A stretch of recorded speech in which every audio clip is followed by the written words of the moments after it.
rounded to our table. Let us show unto him our thanks by devoting our every thought and every waking moment to the contemplation of his goodness and to the resolute pursuit of our moral duty. Amen.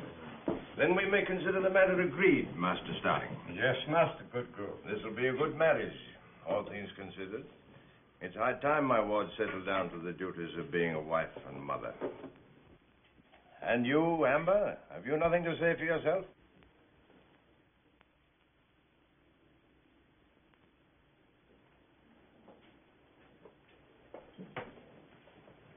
Well, speak up, my girl.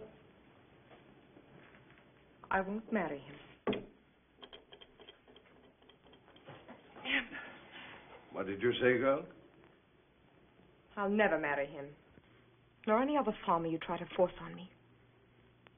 Do you think I want to spend the rest of my life in a pigsty? Go to your room. At once.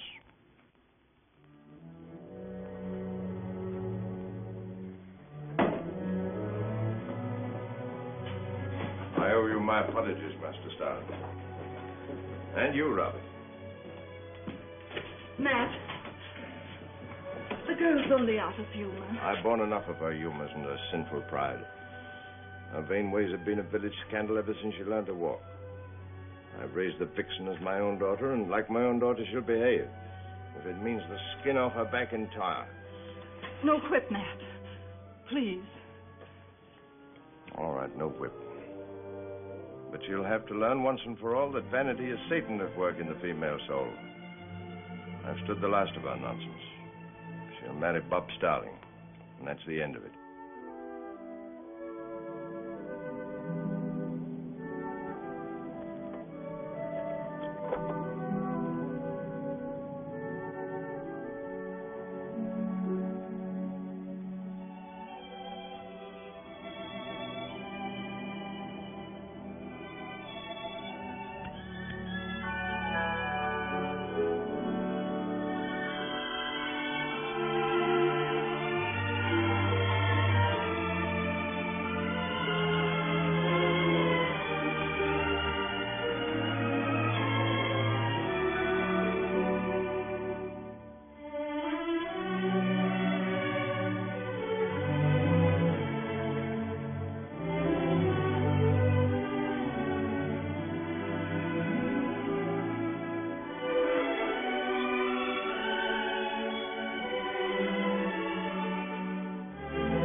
My services, sir. Is there an inn hereabouts? I need assistance for a wounded man and lodging for the night. There's an inn down the road.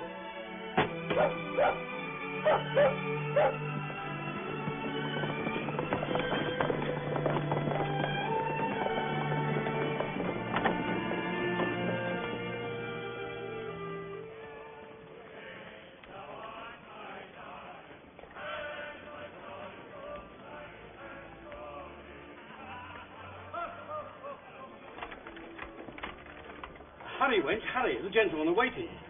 Bid them be patient. Supper will be served soon. Mrs. Potter? What are you doing here, child? I came to help.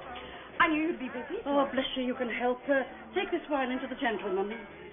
Yes, Mrs. Potter.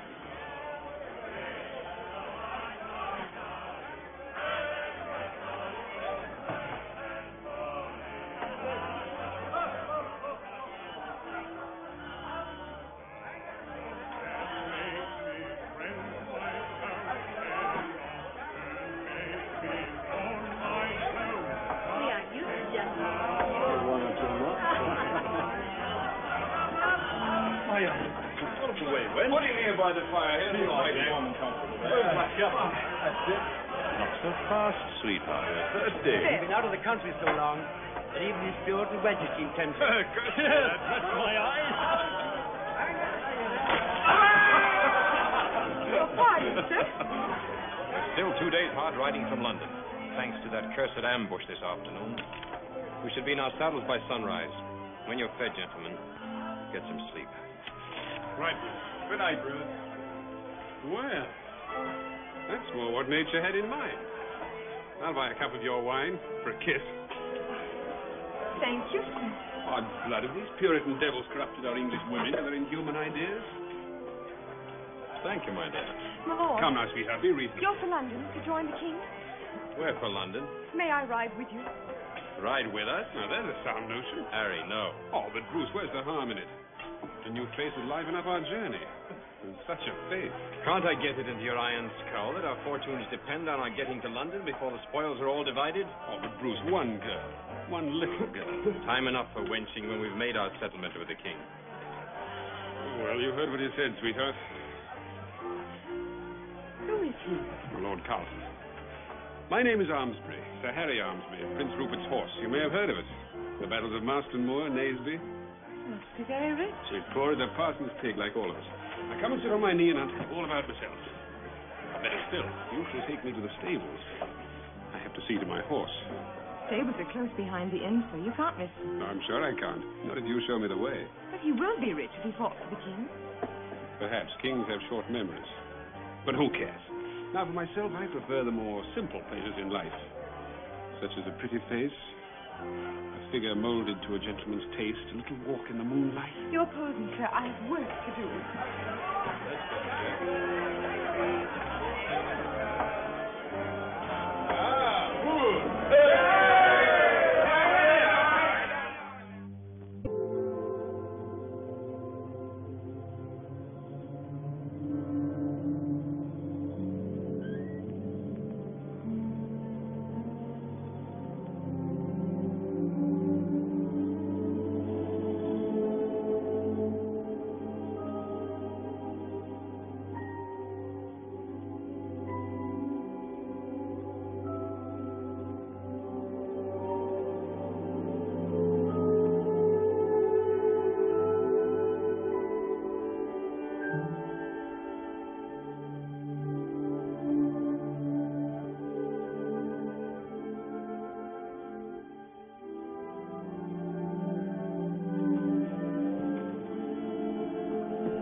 He's fast asleep.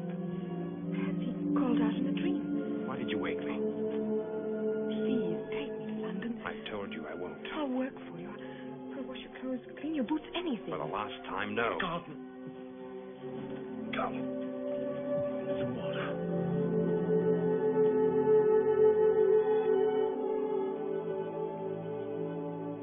How do you feel, Jack? My arm burns like fire. What's it like? Bring the light over here.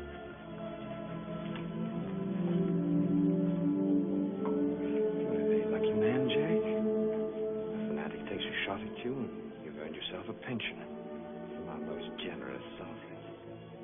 Now I'd nothing but a couple of old flea bites to show for my long and loyal service. And what's a flea bite to a king?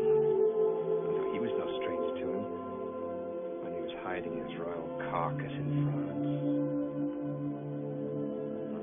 Bleeding. You'll stay here till you're fit to ride, Jack.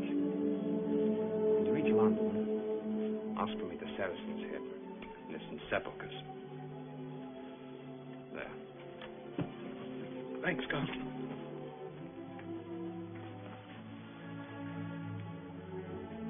Sleep well, Jack.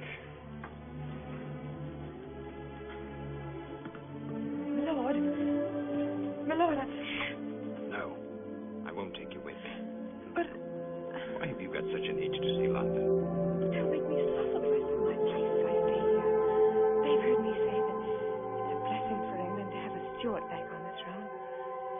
Faith, I wish I could be so sure of the blessing. Didn't you fight for him?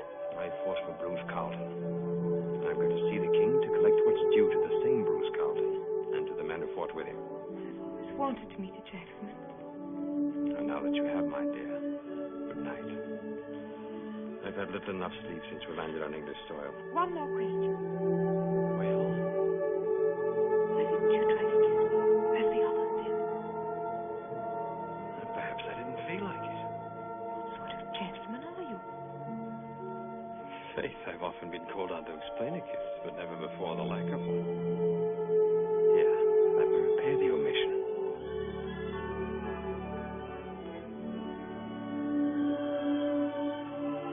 Thank you, my lord.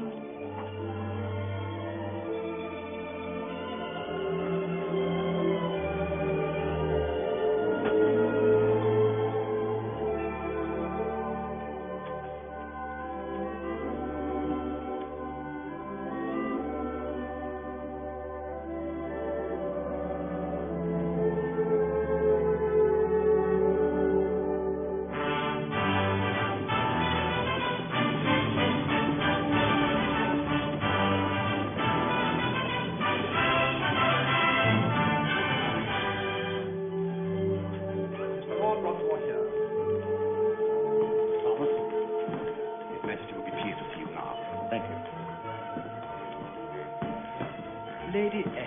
Sir Thomas. How does it seem today?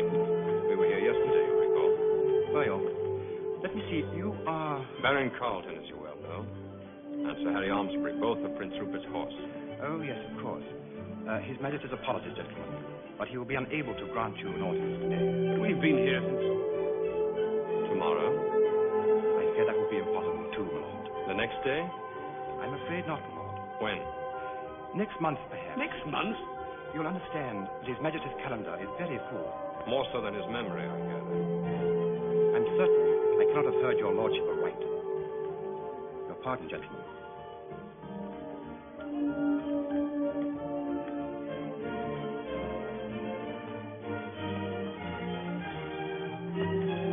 Charles can't have changed so quickly. It's an old Stuart custom.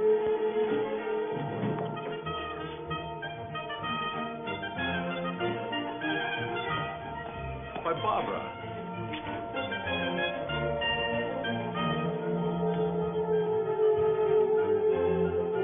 Isn't that the girl, what's her name? Barbara Palmer. You met her with me in Brussels 2 years ago. I remember. I must say her attitude towards you seems to have changed considerably. Well, we parted rather abruptly. You know, it was one of those misunderstandings. Look at the wench, will you? She doesn't wait to be announced or anything. Apparently, she's found an easier road to royal favor than we have. You know, Bruce, for the sake of our fortunes, you better see what you can do to clear up that misunderstanding.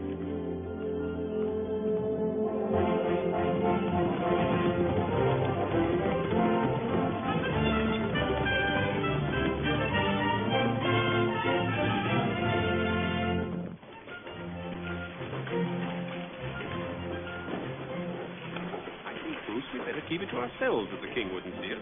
We had indeed. It might have a serious effect on our credit. Oh, your servant, my lord. Ah, there you are, my good Gumbo. Will you join the lady, or have you already... What lady? Where are you taking her? Well, your cousin, sir, the Mistress Sinclair. She arrived while you were out, dressed like a country lass.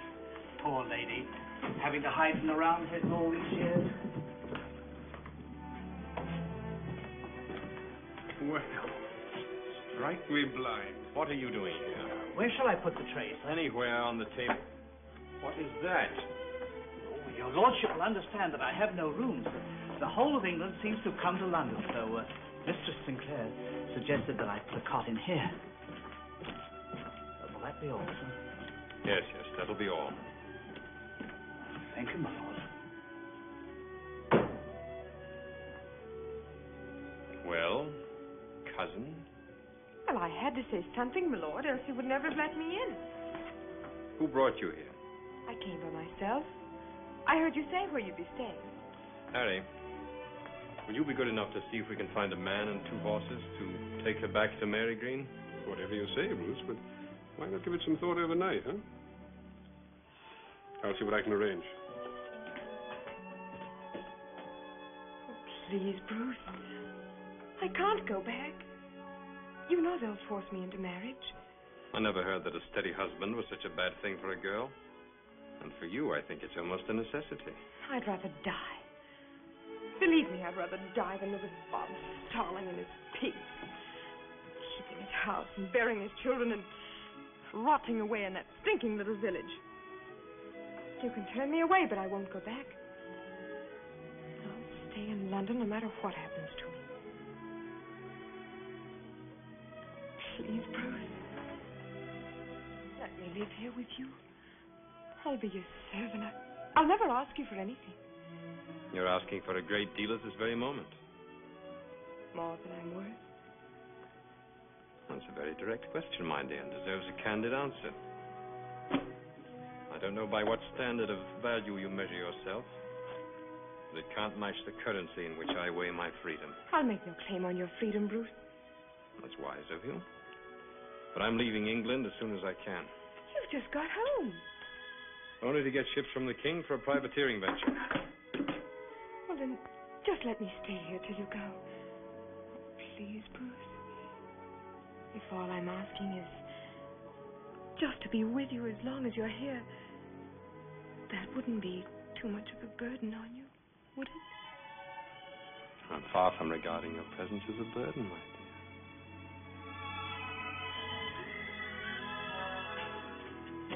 Well, I found a man who'll do it. It'll cost a bit of money, but...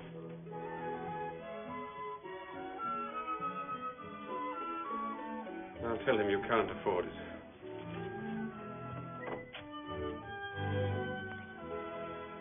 It's a great honor to have your patronage, my lord.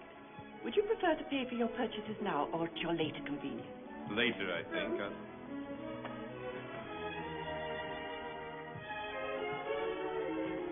Is it worth the money? Well, I had my doubts, but now... You're a beautiful woman, my dear. Well, wasn't I before? No, you were a pretty wench. Oh, the clothes don't make all the difference. It's how I feel. Good day. We'll send the other dresses to you as soon as they're ready, my lord. Thank you. Mr. Savage.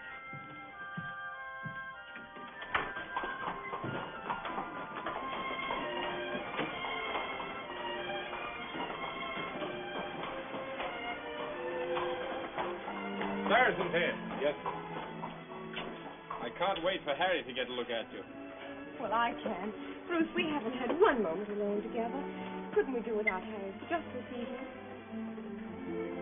Spring Gardens instead. Yes, sir.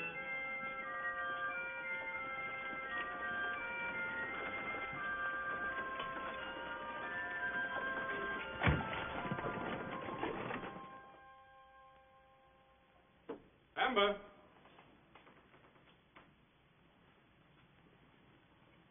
Amber?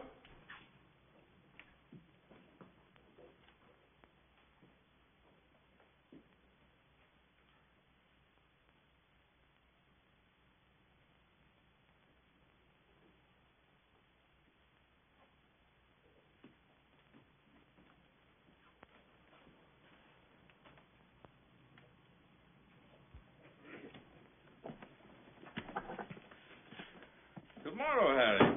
Good morning. I hope you'll forgive me. I didn't wait supper for you last night. Oh, Harry, I wish you'd been with us. We've been to Spring Gardens and up the river in a boat, and we had breakfast at dawn at a charming little inn near Chelsea, and Bruce has promised to take me to the theater when it opens. And you must come, too. Yes, you must. You're extremely generous, both of you.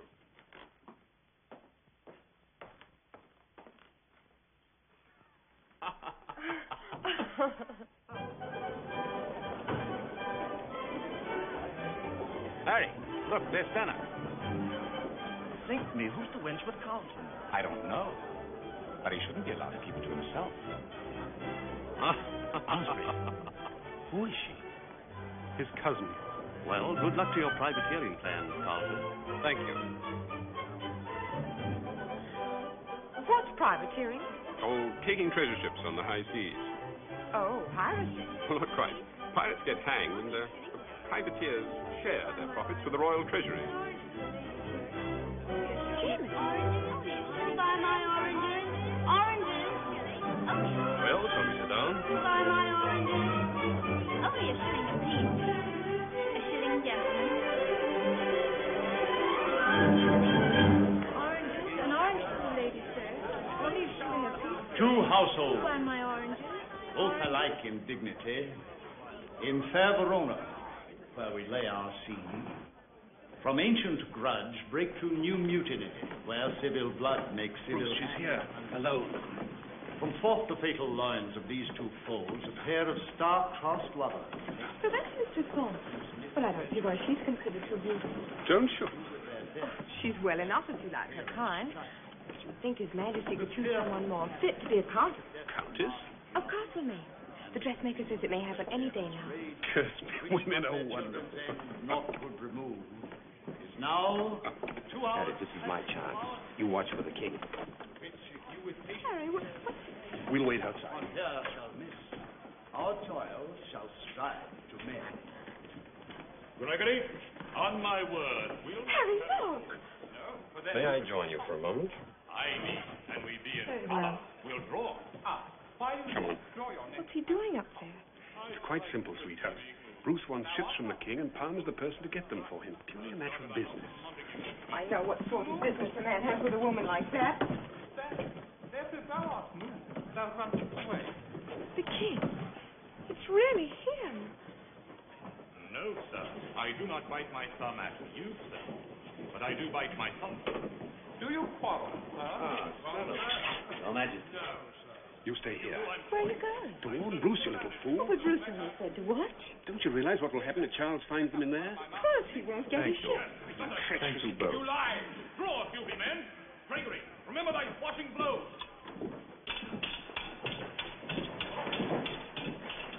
It's too late now. Ha! Fools! Put up your swords! You know not what you do! What? Art thou drawn amongst these heartless hinds? Turn thee then, Folio, look upon thy death. I do but keep the peace. Put up thy sword, or managest to part these men with me. What drawn and talk of peace? I hate the word as I hate hell, all Montagues and thee. Have at thee, coward!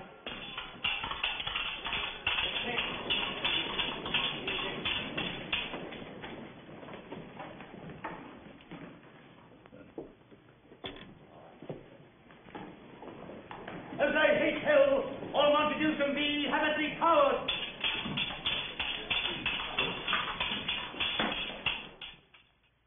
Of course, there's always a chance that he might not hang you. He might merely have your nose slit or boil you in oil. Well, that's the end of my privateering venture. That's certain. And of my petition to have my estates restored. Serves me right for ever entrusting my fortunes to such an arrogant devil as you are. You're not entirely blameless, you know. If you'd warned me in time. Come in. My Lord Carlton? Yes?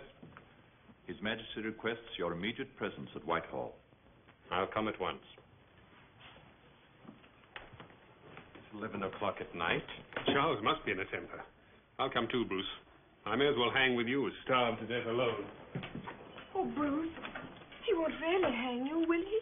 I doubt it, although Charles is inclined to be jealous. And apparently sets great store by our red-headed friend.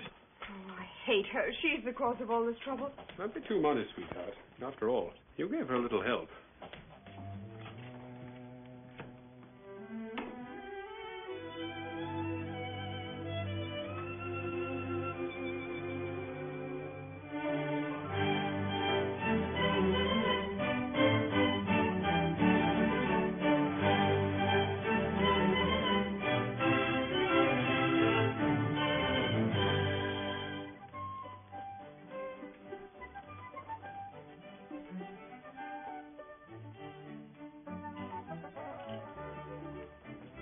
My services, my lord. My services, Sir Thomas. Please come with me.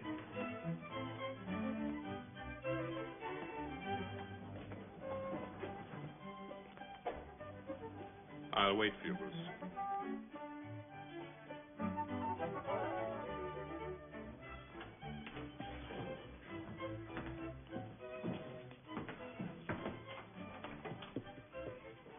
Come in, Carlton. You may go, Sir Thomas. Your cup, my dear.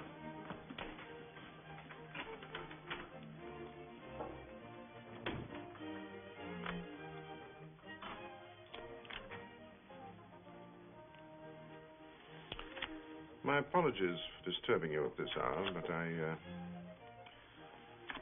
thought you would be pleased to hear that in view of your many and valuable services on my behalf, I've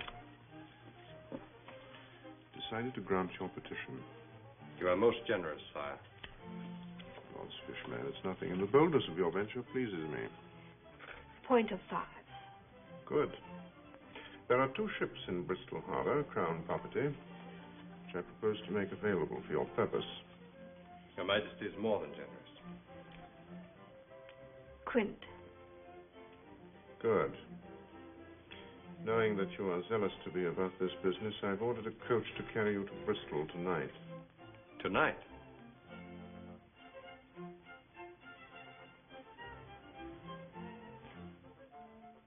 Trio. Not good. Yes, tonight. Your lead, my dear. 20 and 1. I believe that your original plan called for a voyage of 6 months' duration. Yes, sire. I suggest that you prolong it for as long as the health of your crews and the safety of your ships will permit. I understand. And now, good luck and good hunting. I am deeply grateful, sire, but... Well? I fear I cannot avail myself of your Majesty's generosity. You cannot.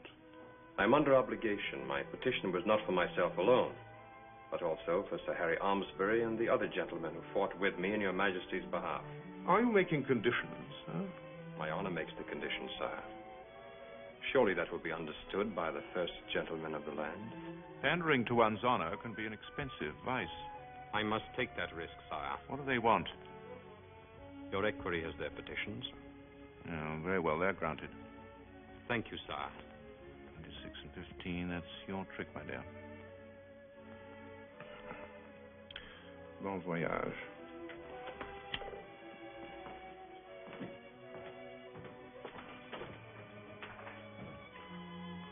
No, my dear. Never lead from the ace-queen, because then, you see, the king takes the trick.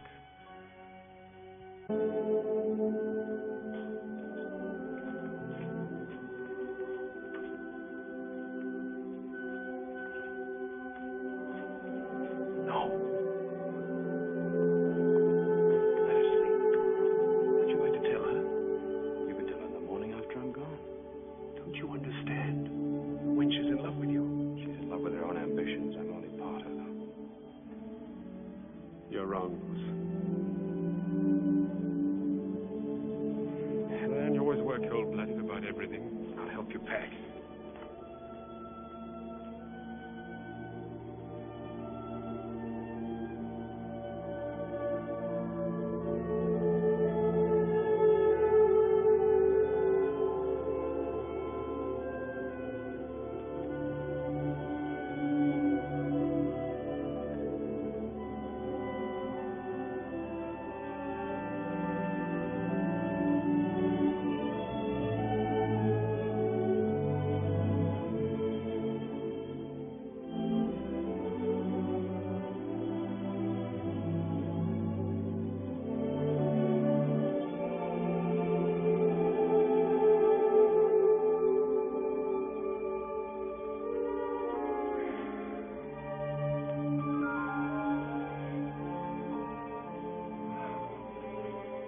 Good morrow, Amber. Oh, good morrow.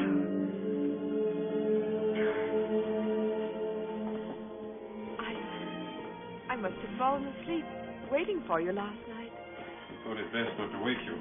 Bruce threw a blanket over you while you slept. Are you leaving? Yes, for Almesbury Hall, before the king changes his mind. Almesbury Hall? And the king? We found him in a generous mood last night. I have my estates again. And Bruce, my dear. Bruce.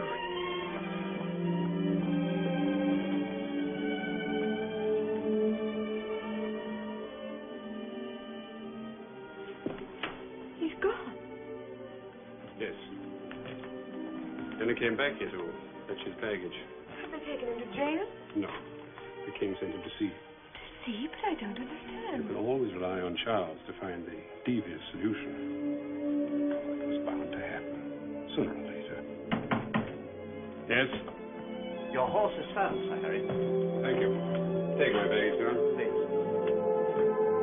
How could he? How could he, Harry? Without even saying goodbye. Bruce hates partings. He asked me to make you his apologies. And he left this for you. There's £200 here. Enough to pay any bills of yours he hasn't already settled. And enough left over to keep you until you can find some employment. Well, I've got a long ride ahead of me, so... Listen, Amber. I know London, perhaps better than I should. The towns are swarmed with rogues and adventurers. It's no place for a lone woman, especially one as young and beautiful as you are, and with your zest for living. Mary Green lies close to my road, and I'll be glad to take you there. No, Harry. Oh, be sensible, Amber.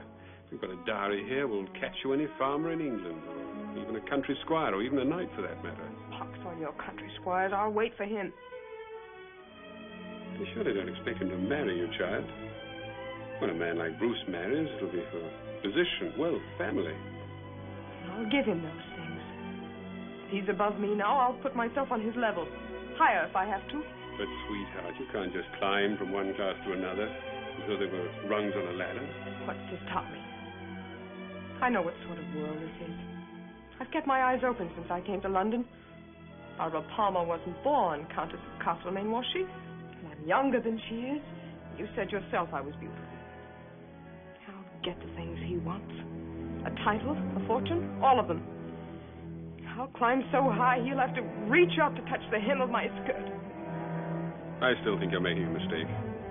I'm partly responsible for what has happened. I'll feel responsible for what becomes of you. It's a burden I don't want on my conscience. Go back while you still have the chance.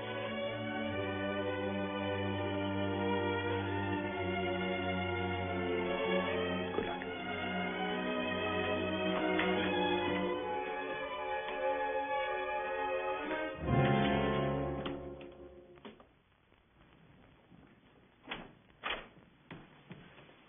Good morning, Mr. Sabbath. Good morning, Mr. Sinclair. I've come to pay Lord Carlton's reckoning. Oh, yes, we heard that his lordship had put to sea. That'll be £18. I trust he provided for you generously. Oh, yes. Yes, his lordship was most generous. He may be away for some time? For several months. Good day, madam. Good day. Listen, my child. I suppose you haven't many friends in London. But I've been here such a short time. Of course. I've taken a great fancy to you, my dear. It would give me pleasure to help you. But I need no help. To advise you, then. This money that Lord Carlton left you, you're not carrying it about with you. Well... Oh, but it isn't safe, my dear. The city abounds in pickpockets and cut-purses. I'm afraid I don't know what else to do with it. Put it with a goldsmith at interest. Or better still, invest it in some safe venture that'll bring you a profit. Isn't that so, Mr. Landale? Mr. Landale is one of our leading men of business. Mistress Abbott makes too much of my meagre interests. Still, people have been kind enough to say that I have a certain shrewdness in these matters. Sow pennies and reap pounds, eh? I don't understand. Money begets money, my dear. Now, this is an age of expansion. Under the guidance of our wise and far-seeing king, English capital has reached out to other lands, other climes. To the colonies, the Indies, to Hudson Bay. Well, I'd prefer to keep my money here. But you do keep it here, my dear child. It's a matter of finance. Now, let us say you have £1,000, eh? £200. Rather a small sum, to be sure. Still, invested, shall we say, in American furs or East Indian spices, in a few months it might become £1,000.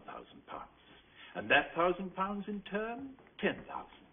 And that 10,000, 100,000. Indebtedness to sundry worthy London merchants in the sum of £86, 5 shillings and 6pence. Amber St. Clair, stand and face the court. Have you anything to say before the court pronounces sentence? Your worship, I was swindled. That man and that woman there. They are numbered, I believe, among your creditors? But they stole my money. What have you to say to the prisoner's charges? She's a woman of unsavory reputation to whom, out of pity, I advanced credit.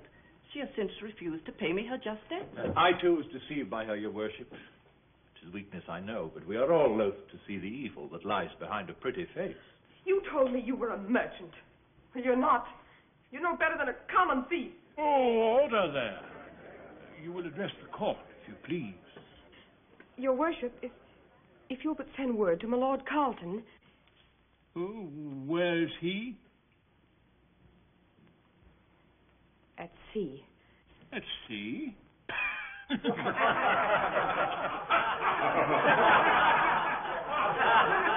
Well, it's Harry Almsbury at Almsbury Hall. Oh, and who would pay the costs of such a message? Committed to Newgate Prison until such time as the indebtedness is dispelled. And next. But, your worship, I'll never be able to pay my debt if I'm in prison.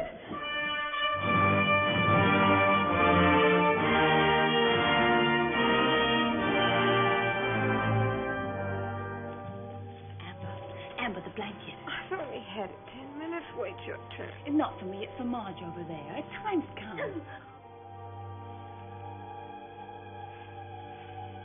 Here. Thanks, Bee.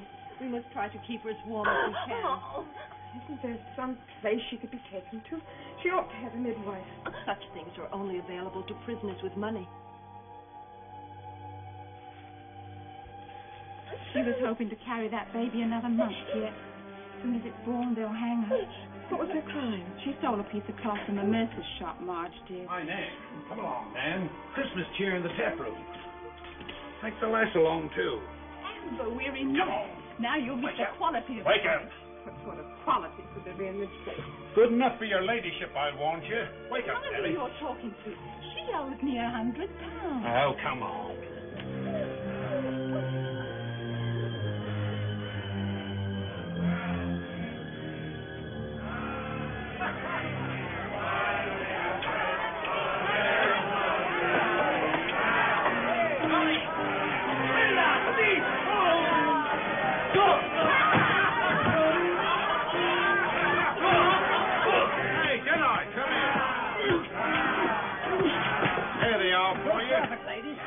Will you step in here where the gentleman can have a look at you?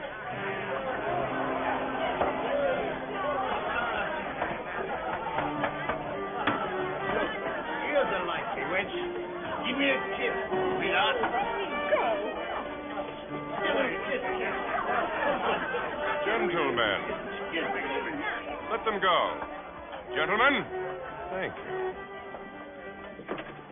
Jack Mallet, madam. For service. Black Jack, the highwayman. Your servant. May I offer you a glass of wine? Did I? At your service, sir. Bottle of your best Madeira. Yes, sir. That table over there. Go on, Amber. I'll find my own company. Madam?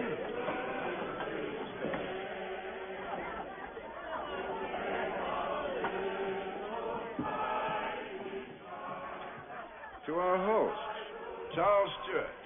May God preserve him and our beloved land.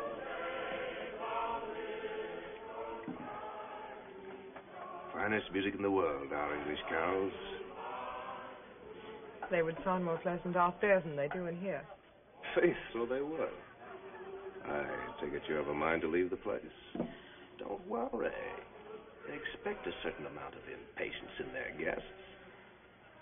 You know, could find use for a lass of quality on the outside. Or in the profession, you understand. That's fine talk, Master Mallet.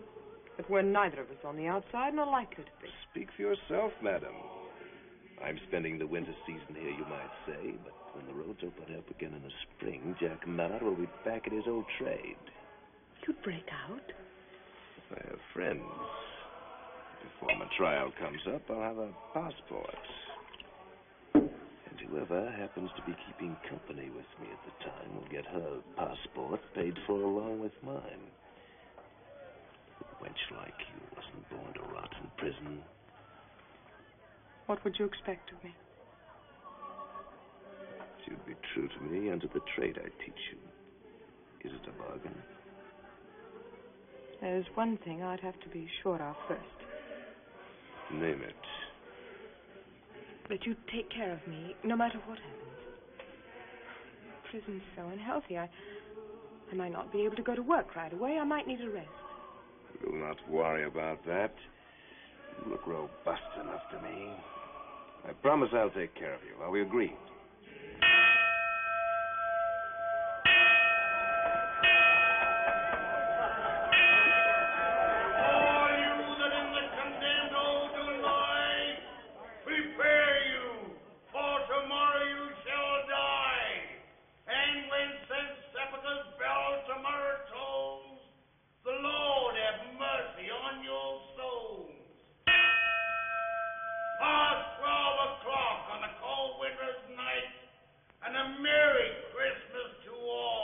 What does it mean? It means that tomorrow at sunrise, Sam Russell and 3 other brave lads shake hands with Jack Ketch at Tyburn Tree. Oh, well, it's only fair to warn you.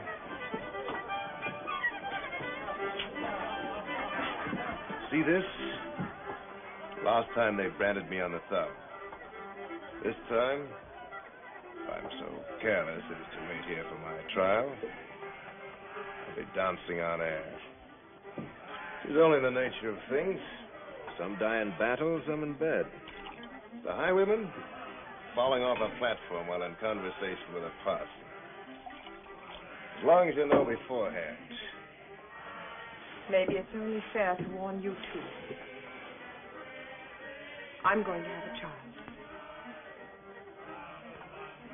That's why I took up your bargain. It mustn't be born here.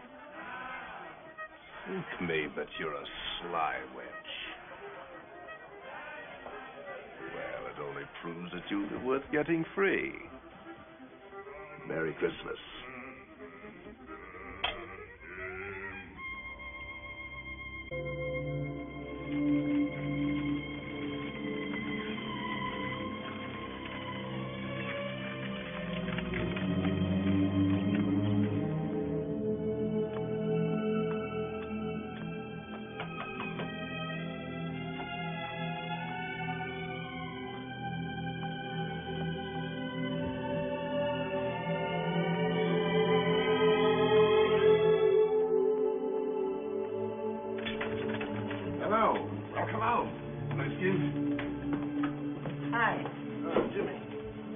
To have you back. Mother Redcap's been expecting you.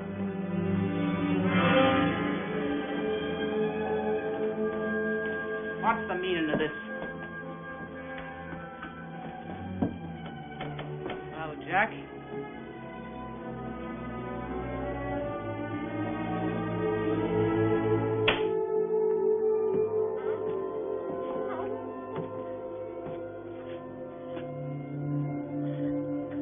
Thought we could find a use for her. The time's close at hand. Who'll pay her expenses? She'll earn them back. I'll stand bond for that. Your bond had more meaning before they burned you on the thumb. I think it was wiser if we keep you off the highways for a while. Flood's danger working the streets here in London. Maybe you can bring back some of the purses that the city bucks carry for their gaming. Here are your pistols. Got them back from the watch. They cost me £4.7 and 6 in garnish. Now, Mother Redcap, we'll not worry about a little sum like that. You also owe me £100 for arranging your escape. And I don't like strangers in my house. Can't turn her out now. I can and I would.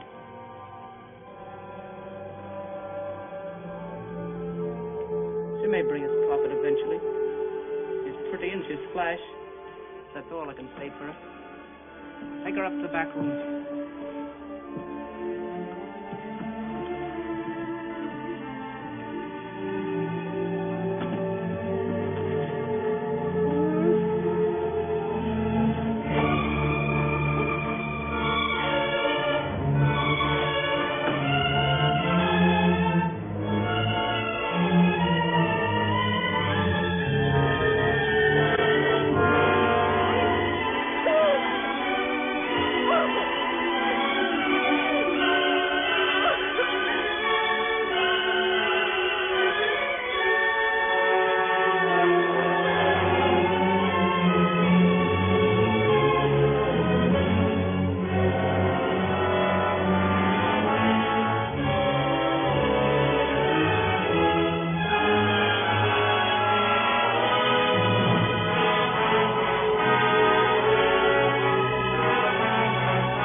us the way. I shan't fail you.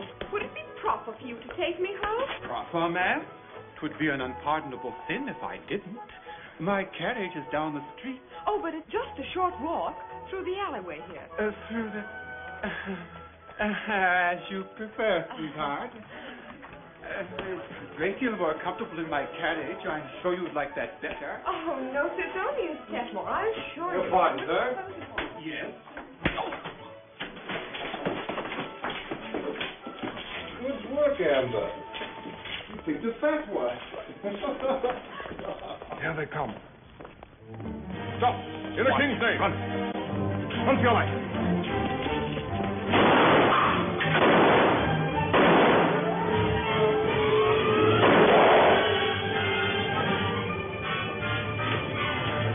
Did you get the winch, Captain? The winch! Don't try to escape!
Throw 16. You're too lucky.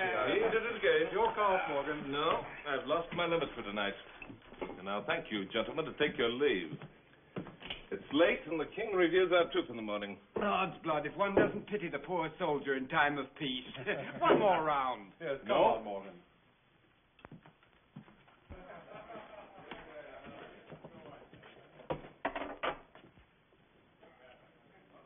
Well, Please, sir, you're not angry because I took refuge in your house.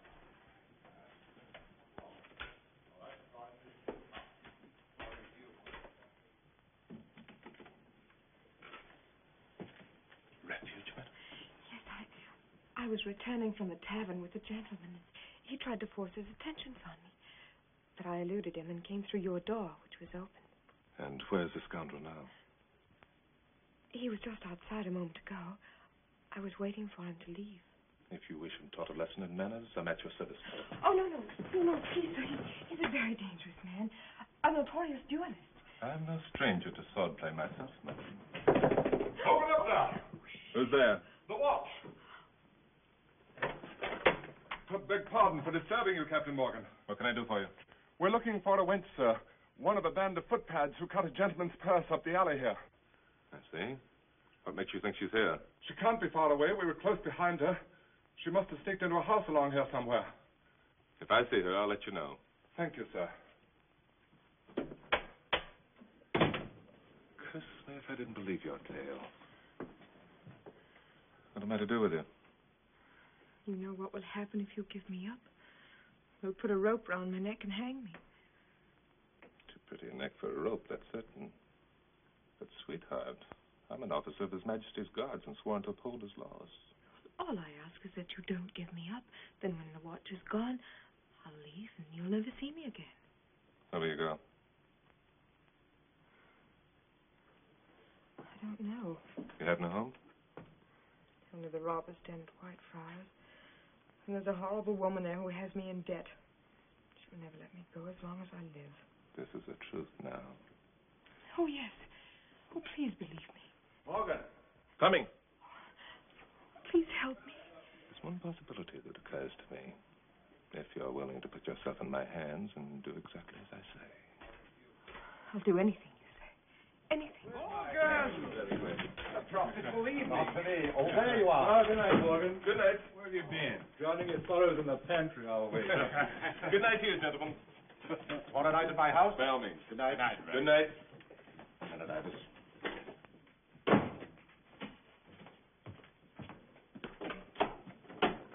Come in.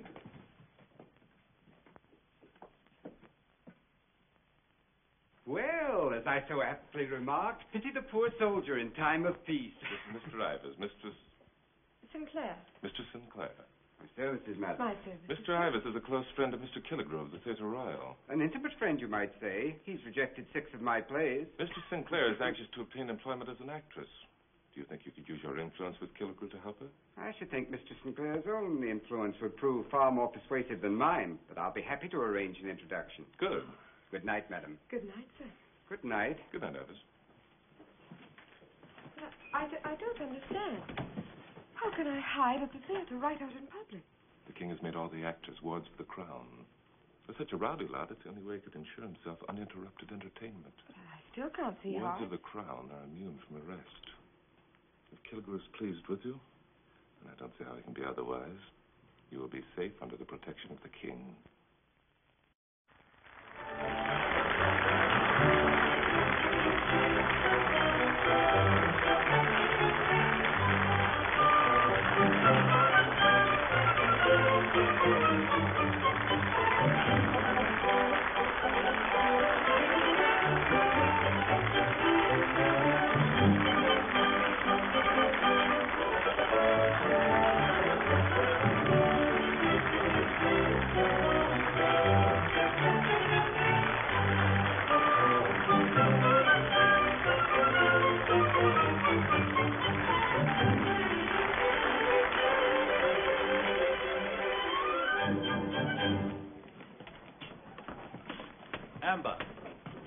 Amber. Yes, Mr. Killigrew.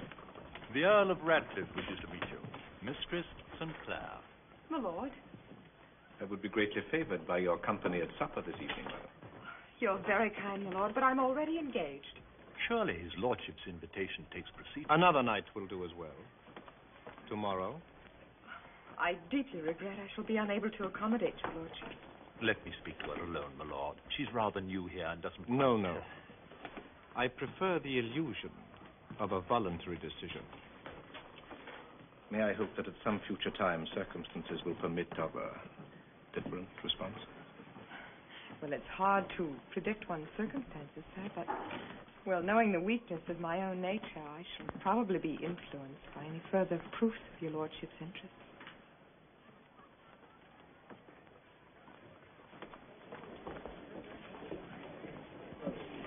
Delightful, Mistress Sinclair. Thank you, my lord. Amber, there's a gentleman to see you. Harry! So it really is you.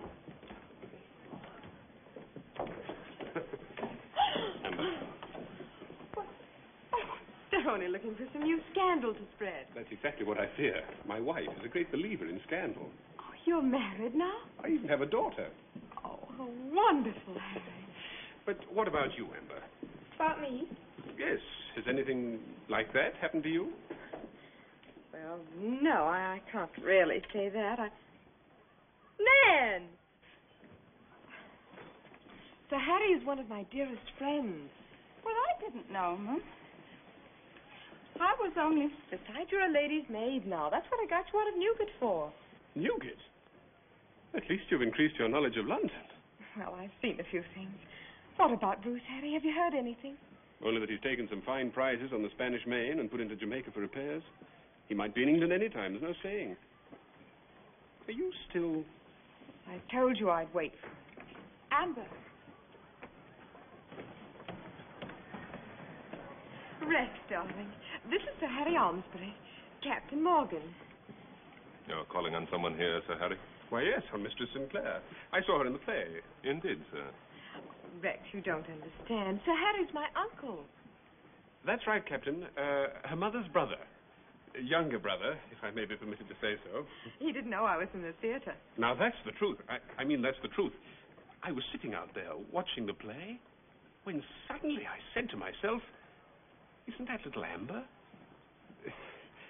She used to be very little. Well, my friends will be waiting for me, Captain. I'll tell the family you're well taken care of. You are well taken care of. Oh, yes, Sir Harry. They'll be glad to know. Cousin Bruce and all. Your servant, Captain Morgan. Your servant, sir. You didn't tell me you had an uncle. Oh, didn't I? Come along and talk to me while I change, darling, won't you?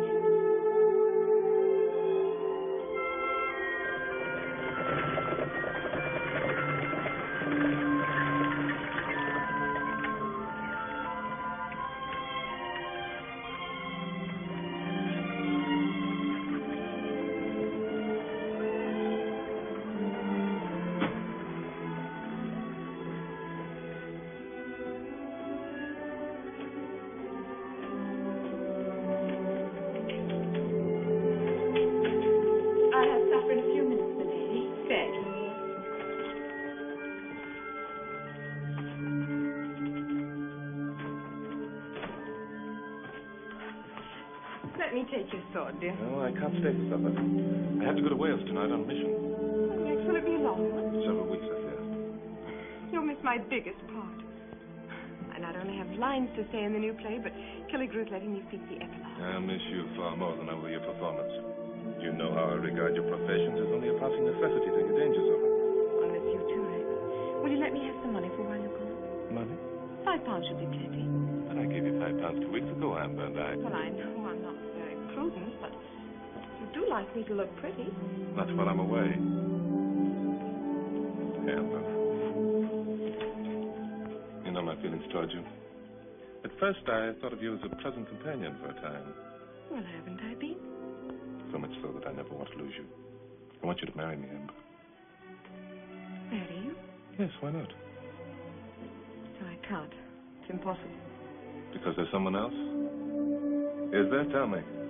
Have you ever seen me with anyone else? No, I haven't. Take care that I don't, Ámber. I warn you for his sake. There's no one else, Rex. Then say you will. I've got to leave now. I'm late already. Give me your promise before I go. Give me the £5? Of course, darling. I merely wanted to be sure that you weren't being careless, that's all. You do love me, don't you, Ámber? You know what these last months have been like? Do you think I'm that good an actress?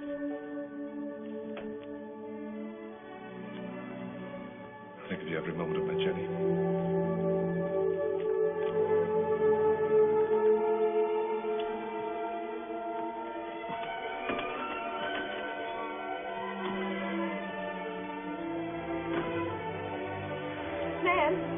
Nan! Here it is. The last of what I owe Mother Redcap. Now she'll let me have the baby. Well, that's fine. You take her to her first thing in the morning, and then we'll find a wonderful place in the country for little Bruce. Are you planning to marry Captain Morgan? Of course not. You know I'm in love with Bruce's father. Oh, I know it. You know it. Most of the time. But the captain doesn't know it. I never knew anyone could lead a man on the way you can, Ámber. But did you ever think how to turn one loose? Nan. And since no barrier now remains, we'll post the banns at once and have them married within the fortnight. What say you to that, Sir Brian? 'Tis all I ever wanted. And you, my dear niece, shall he not be rewarded with your love and your fortune? Nay, never mind. I'm sure you will agree we need no verbal tokens of maidenly assent. Our eyes have spoken. Go buy my oranges.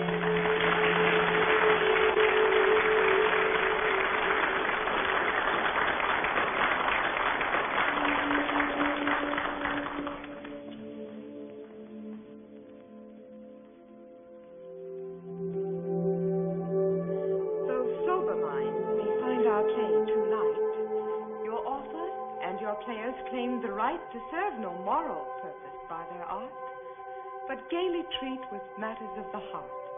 And should some critic for this reason frown, why we'll appeal the question to the crown.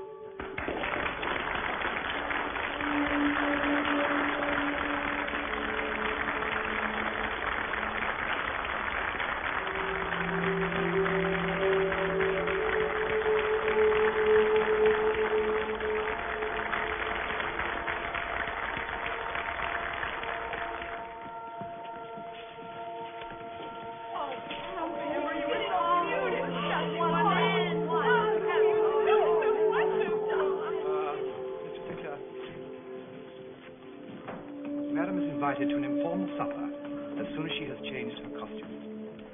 I'll await your convenience outside. I told you she's going to the palace.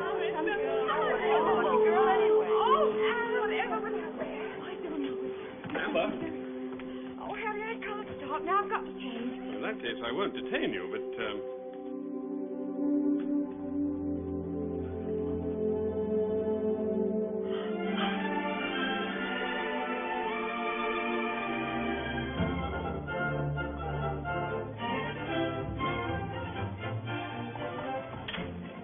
Sir Thomas.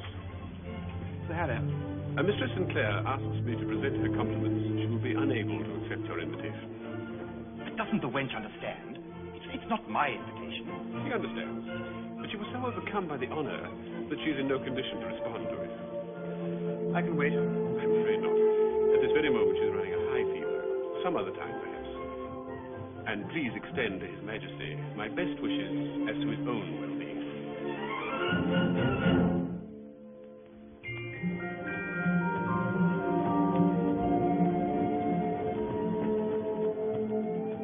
Told me, Bruce.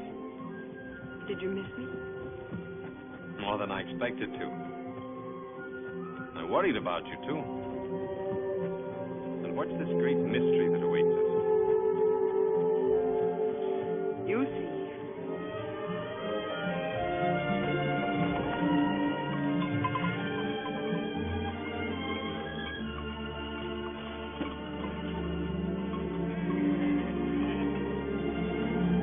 Wait here, please.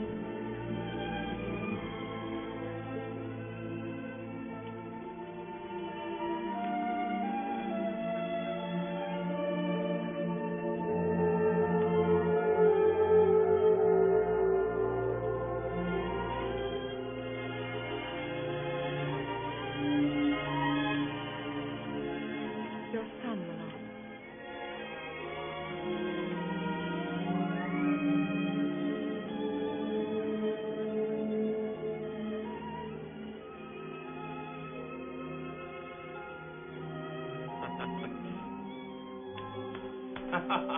Well, our son's a freebooter.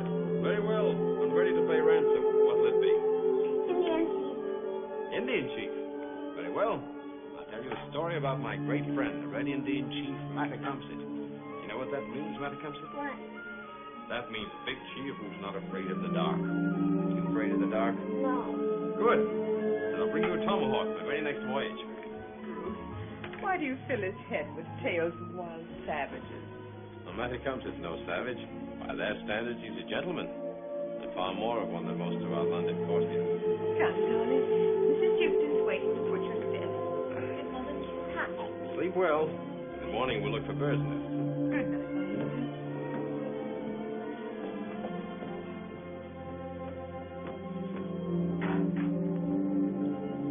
I declare I'm getting jealous of you two. After all, he's my first son. Our son. Isn't it wonderful, Bruce? Yes, I've enjoyed this day here. More than I can say. Have you done? Couldn't be such a bad life. Living on a farm, tilling a few acres, raising a family. And that supper we had tonight. I had no idea you'd such a way with mutton and greens. Darling, you forget I was brought up on a farm. Couldn't forget it tonight. You haven't changed so much from the girl I met in Mary Green after all. Bruce, you know I've changed. I'm learning to read, and I don't say Gemini anymore. I can hold my own with any of your white holes. I dare say you can. Oh, darling, I've been making such wonderful plans. I'll leave the theatre and we'll take a house in London next year. Big houses with a lawn that stretches all the way down to the river. And we'll invite the whole court to our entertainment. All except Castlemaine, of course. They say the king is tiring of her anyway. Please, Bruce.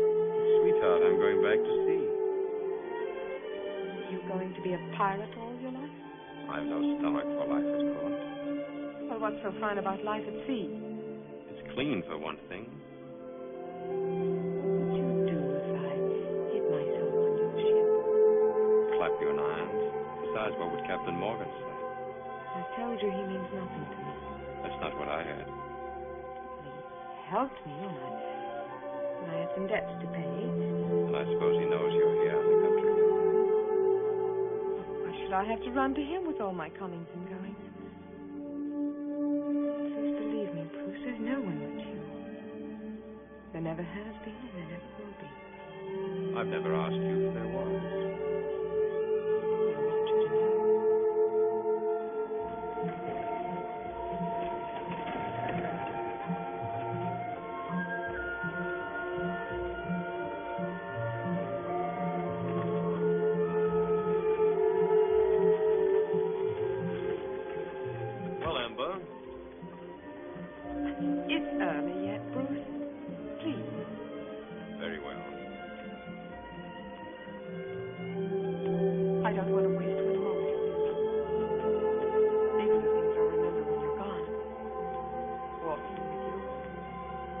Feeling your hand on my arm.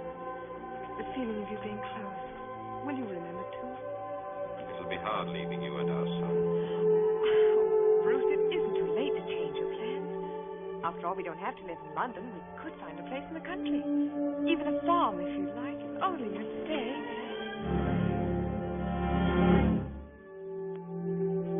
My Lord Carton, at your service, sir. The Lord realizes, of course, that he's done me an injury, which one gentleman may not accept from another. Rex. If I have, sir, 'twas not by intention. My friends will call on you at your earliest convenience to arrange a meeting. Your servant, my lord. I'm at your service, Captain, of course. But surely there can be no harm in discussing our differences. The lady is an old friend of mine. I intended no violence to your honor in paying my respects to her. Is it your custom to pay your respects to a lady promised in marriage to another gentleman? I didn't... Your servant, sir. Rex! Rex! Let him go. Fool. The harm's done. You have to fight him. Yes. Pretty, isn't it? Even if he wins, he'll have lost what he's fighting for. You think I'm worried about what happens to him? You should be. He was telling the truth, wasn't he? You did promise to marry him. I promised nothing. If he chose to believe that... Perhaps I'm just as much to blame as you are. But between us, we've destroyed something very fine and decent. If he lives through this, go back to him. Even if you have to crawl on your knees to do it. I'll do my best to dissuade him.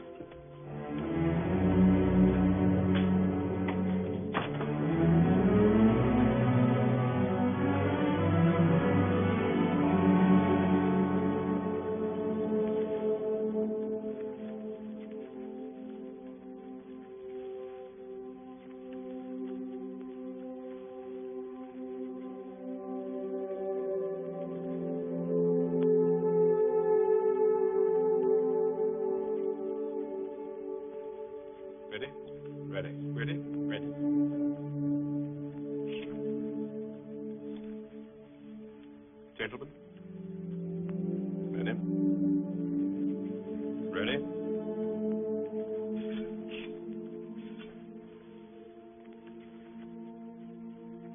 On your guard, gentlemen. May I suggest, Captain, that we consider this matter settled when the blood has been drawn? The matter, my lord, will be settled when one of us is dead.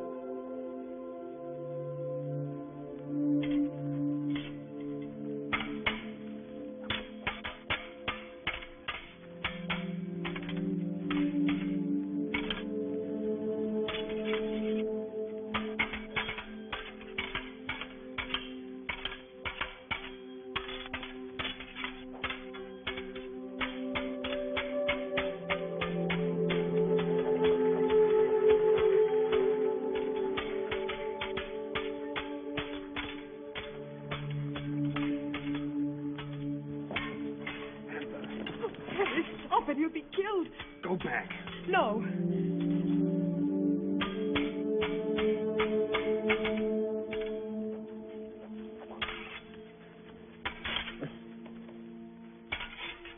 Oh, he's wounded. Don't move.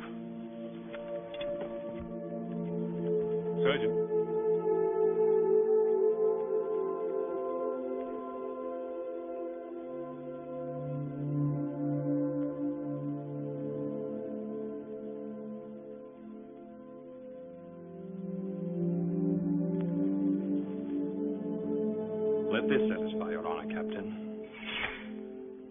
Take your sword, sir.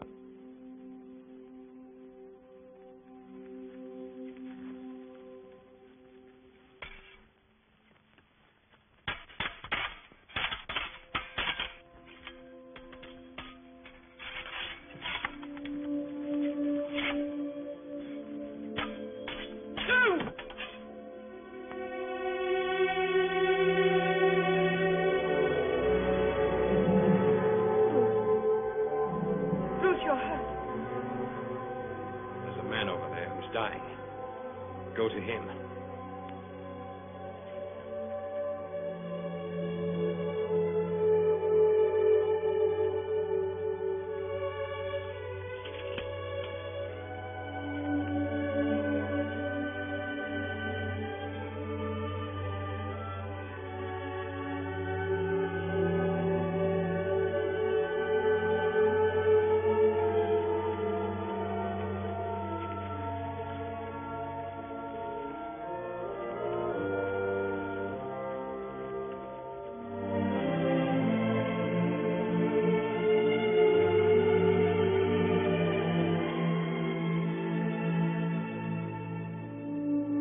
Thank you, Sergeant. My lord.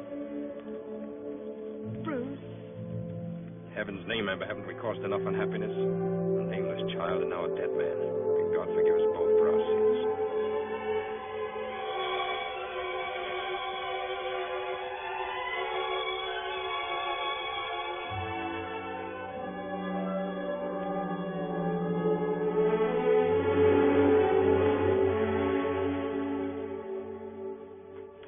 Pray come in, my lord.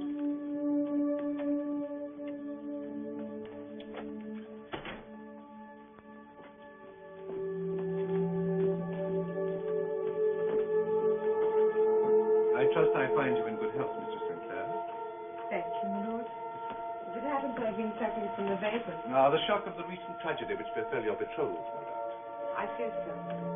May I offer you my sincere condolences, madam? It was for that reason I called. I'm grateful, my lord. I am no stranger to sorrow myself. I lost my dear countess in Italy less than 2 years ago. How dreadful. What was the cause of her death? A mysterious malady which proved incurable. How sad. Sad indeed. We were well suited to each other. She appreciated the luxuries I was able to offer her, and I appreciated her beauty, which was exceptional. My grief was unassuageable. Inconsolable. Yes. Mine too. My heart goes out to you, madam. I trust that time will exert a healing influence as it has in my case. Thank you. At which time I shall give myself the pleasure of calling on you again.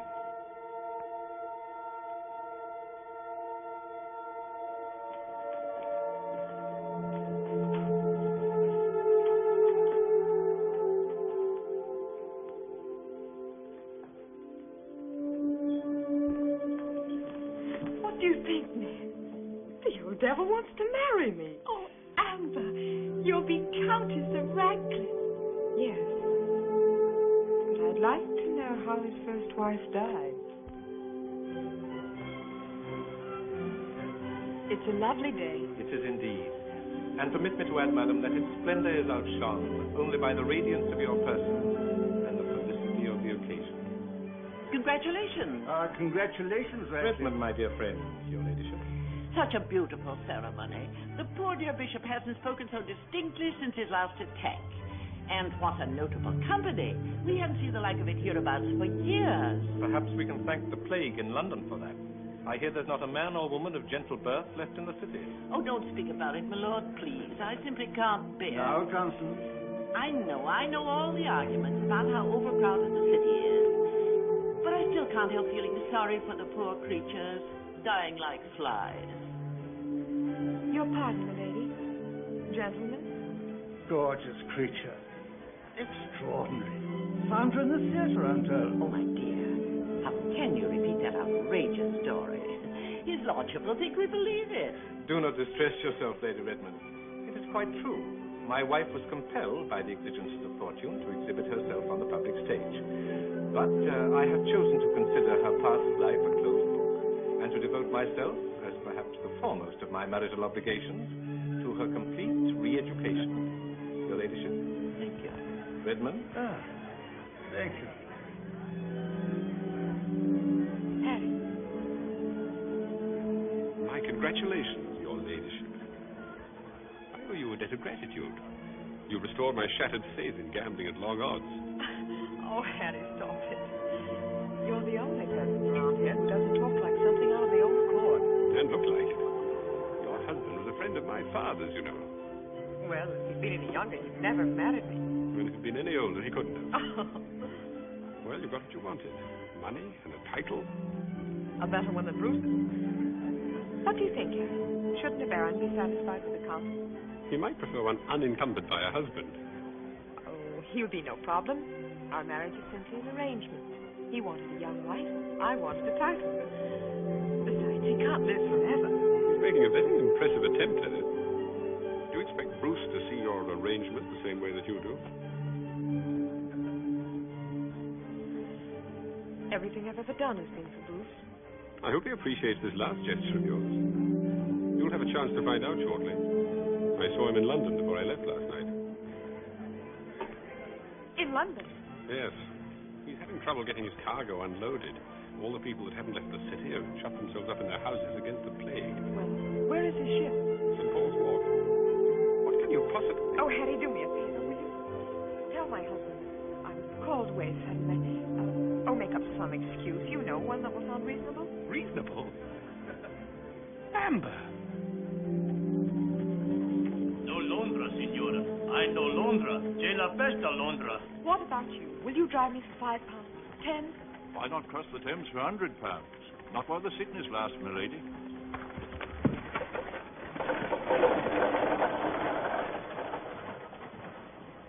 But Amber's always been devoted to her grandmother. I fear the news may have unsettled her wits. Galeazzo! Io non sapevo, Eccellenza, che la signora voleva di andare a Londra. Imbecille!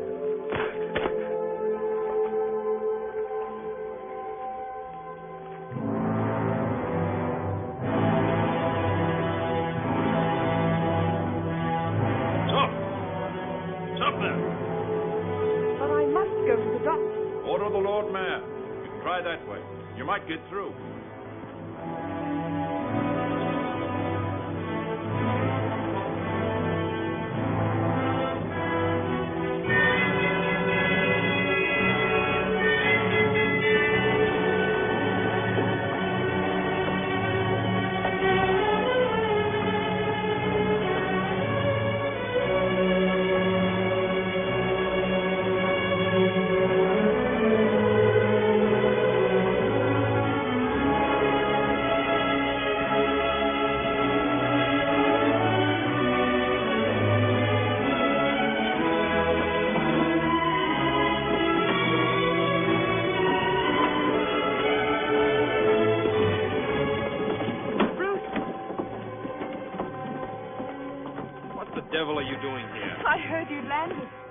Don't you know it's dangerous? We've had 3 cases of the plague on my ship. See you again.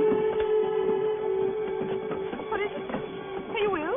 No, we've been working night and day to unload and get out of this piss hole. We're almost finished. You need some rest and something to eat. My carriage is down here. Bruce, please, darling. Mr. Ross? I'm the Lord. Carry on.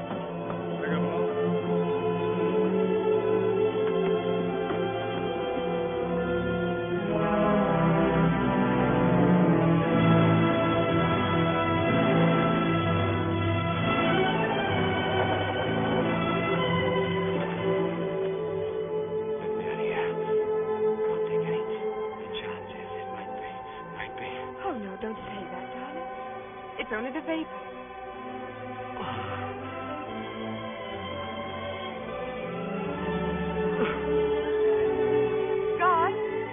Guard, please. Stand clear. Oh, I must get him inside. Here. I'll give you £10 if you let us go in that house. Stop it.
Don't, Ámbert.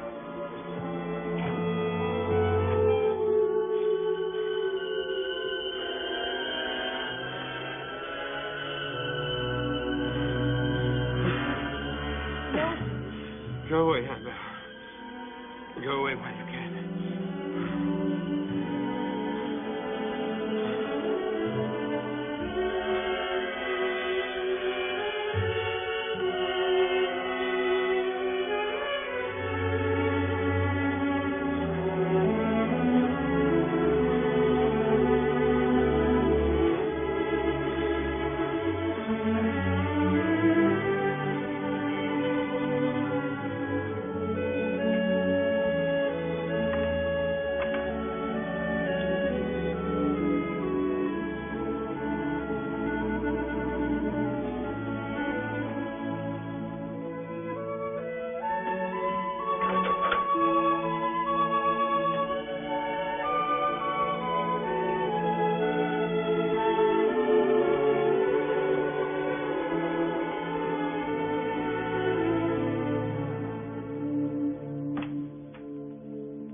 You were supposed to come here yesterday. My last was a slow one to die. Got the plague boil, has he? Well, it's the worst part of the sickness. But they never live at all if they don't have one. Is it coming to a head? Well, that's hard to say, dearie. Sometimes they get fits when it does. Then it's easy to tell. We'll take a look at it tomorrow morning. And then we'll touch it, maybe. No sense worrying too much about him. The way he looks, he'll die whatever we do. He's not going to die. He mustn't. Like to make a wager, dearie? Twice my pay against none at all? No, don't touch him. I'll see to it. There's some dirty things in the kitchen.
I can't do it. You must, Amber. Hurry.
Darling, you're...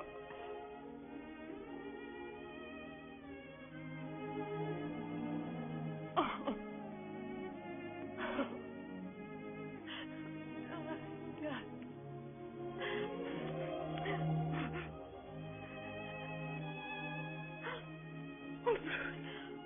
I must look a perfect horror. Oh, let me go and dress my hair. The same, Amber. Don't go. Stay just as you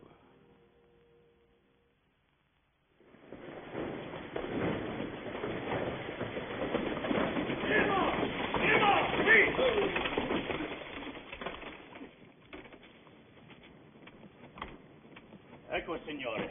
Questa è la casa. Non andate. La peste.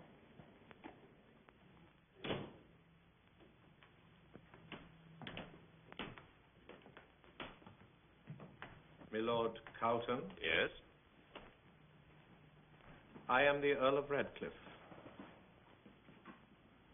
Where is she? Where is who, my lord? Do you refer to Mistress Sinclair? I refer to my wife. She has been taking care of you here. It has cost me considerable time and money to find you. Amber is your wife? Is she here? Not at the moment. She's gone to buy food.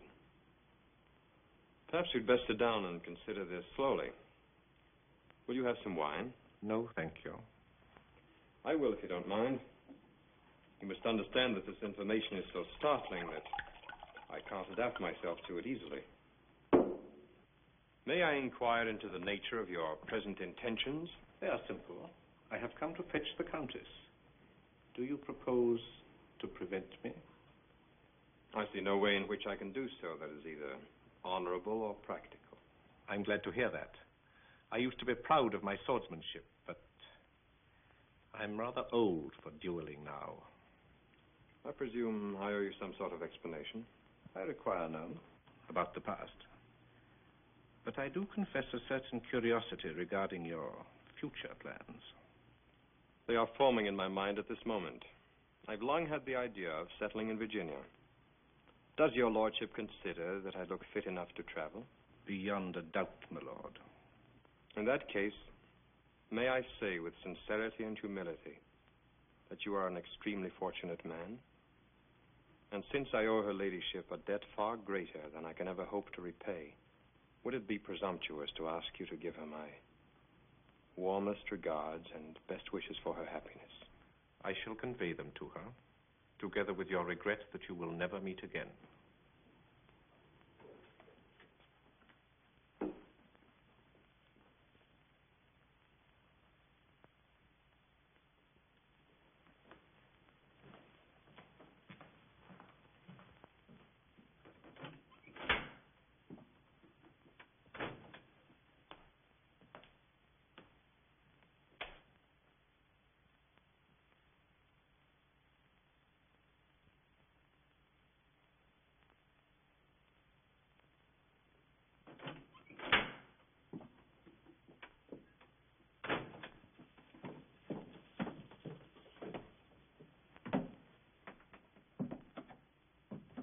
look quite domestic in these surroundings, madam. Perhaps a few months of solitude at Radcliffe Manor will teach you all the wifely virtues. Where is Bruce? What have you done to him? He has gone, and quite of his own accord.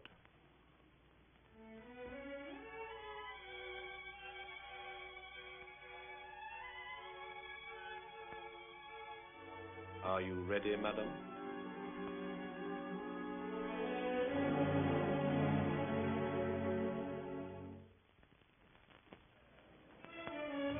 Marquis of Worcester, the Lady Anne Somerset. The Earl and Countess of Radcliffe.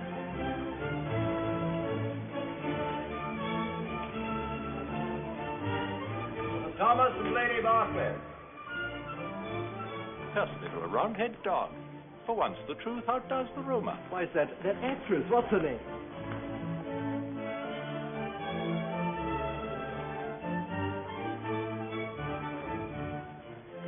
The king isn't here. A pity, madam. But doubtless we shall pay our respects again next year. Perhaps you can be presented then. Next year? But they have a ball like this every week. I consider an annual visit more than enough to suit my taste for the present course. I don't think we shall remain in London much longer this year. But it has, shall we say, too exhilarating an effect upon your ladyship. Ah, we have friends here. Delightful to see you both. We've been feeling frightfully unsafe here among all these young people. Oh, no offense, my dear. We've come to look on you as one of us, you know. Yes, I noticed it. Good idea to sit down, don't you think? Find a quiet corner somewhere. Splendid idea. I want to tell her ladyship all about our charity work in the country. My lord, if you're not dancing with the Countess, may I? You are under a misconception, sir.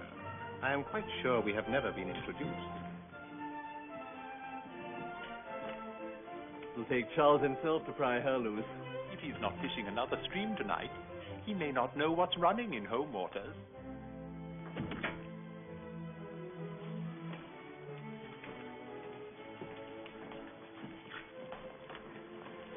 Your Majesty.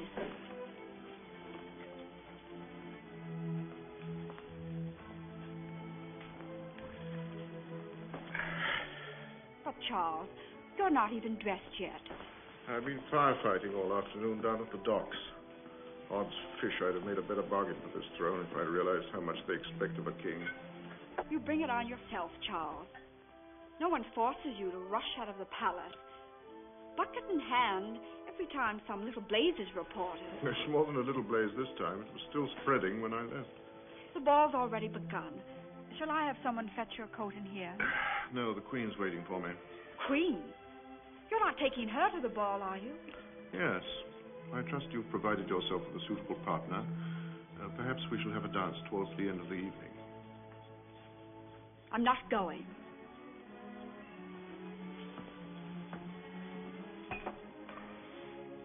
I'm not going if you insist on bringing that Portuguese scarecrow. You know, I had to send poor Florette back to the country yesterday. The one with the fluffy ears. She was the prettiest of the lot. Yes, but even her beauty was small recompense for the trouble she gave me. Come, children.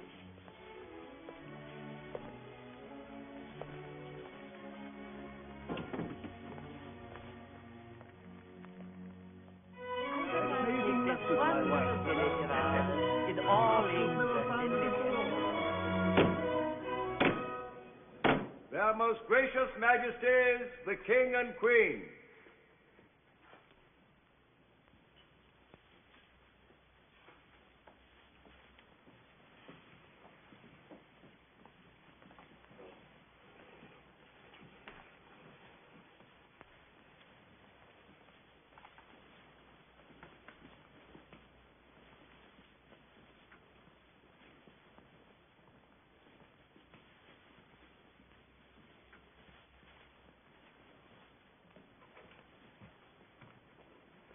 Madam, you are making a spectacle of yourself.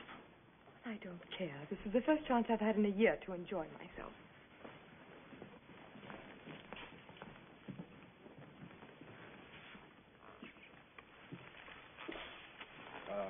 Report on the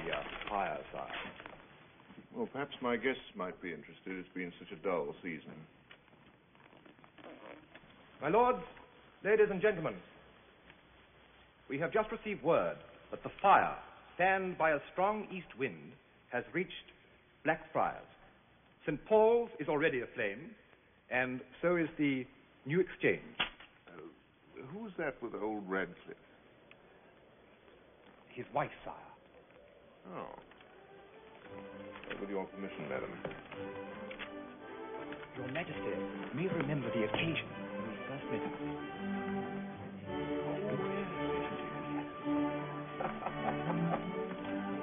Yes. Your Majesty.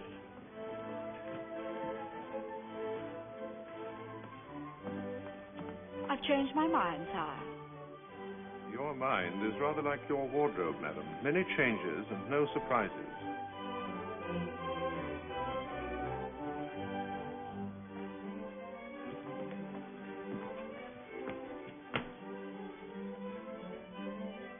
It was most considerate of you, my lord, to marry a beautiful woman. You are very kind. We're all tired of looking at the same faces.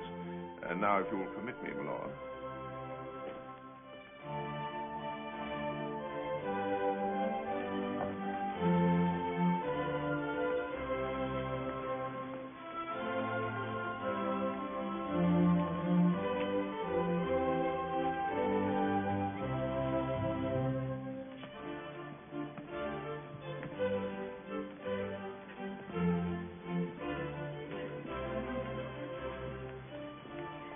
No gesture of loyalty touches me so much as a husband's generosity. It's generous of your Majesty to notice me. It's not the first time, you'll recall. I didn't think you would. I do not often get refusals to my invitations. I was taken with sudden illness that night. So I was told, and I wondered what his name was.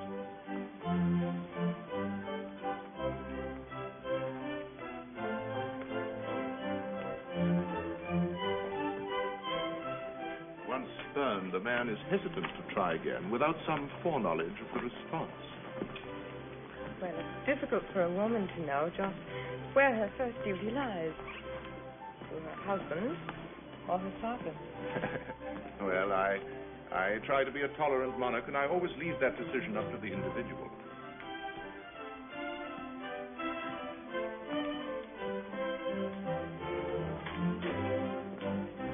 My thanks, my lord. Perhaps it would be diverting on your first visit to Whitehall to stay for supper with us. Oh, your Majesty is very kind. Your lordship, too, of course, unless you would find the late hour tiring. I fear that is the case, sire. You must forgive us. Then let the Countess stay. You may be sure that she will have a proper escort home. Would you like that, madam? Oh, yes, your Majesty. Milady is carried away by your Majesty's kindness. But we are still in the first year of our marriage, and make it a rule never to be separated even for an hour. We will go home together, with your Majesty's permission. If I may disagree with you, sir, it hardly seems fitting to allow our private customs to interfere with the desires of the king. Your devotion is most gratifying, madam, and while my suggestion is in no sense a command... In that case, sire, we will take our leave now. The news of the fire has given me some alarm, since Radcliffe House is, unfortunately, much nearer to the endangered area than Whitehall.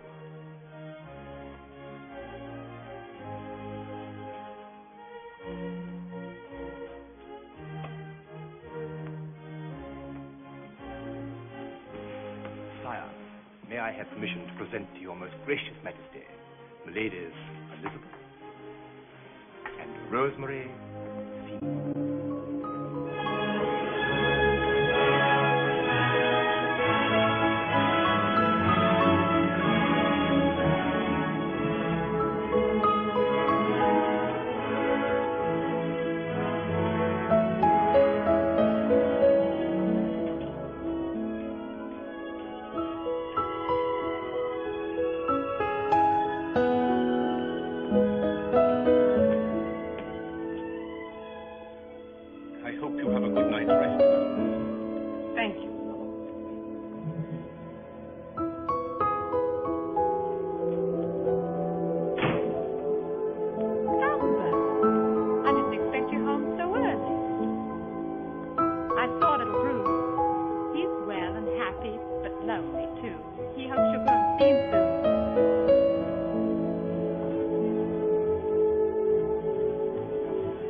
Si, signore. Finding something cool. I'm sorry, Excellence, but these are the best of people I could find. Chile, these people are ruining all my tricks. But, signore, they're trying to very hard. Begging your pardon, your lordship, but the ladies upstairs alone. Mind your own affairs.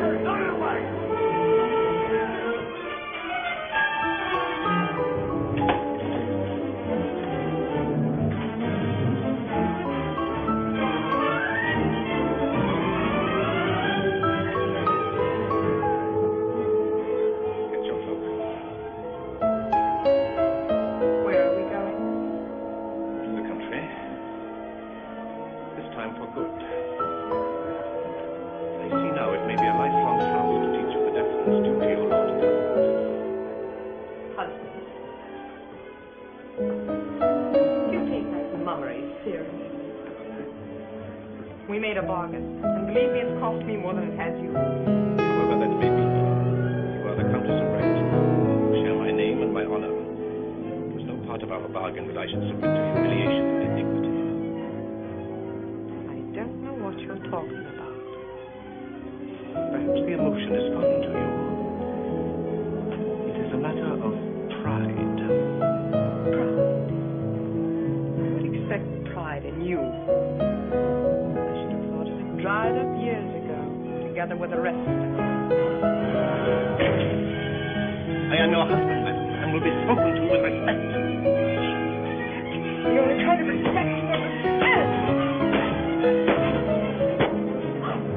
Get out of here. Get out!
Oh, no, merci. C'est pas fait, Monsieur Louis. Vous êtes si aimable, madame. Oh, Sir Robert. You sent me a present yesterday, didn't you? This bracelet, I believe. Just a trifle. One of my ancestors brought back from the Crusades. And what is it that you seek from His Majesty? I seek nothing, my lady. But that is for myself. But my youngest brother is getting married, and there's a post at the Admiralty that...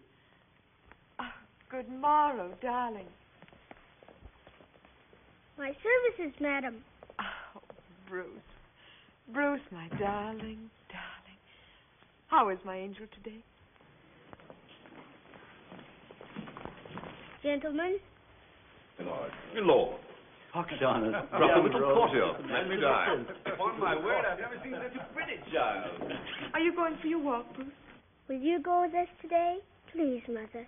Oh, well, darling, that's a very gallant invitation.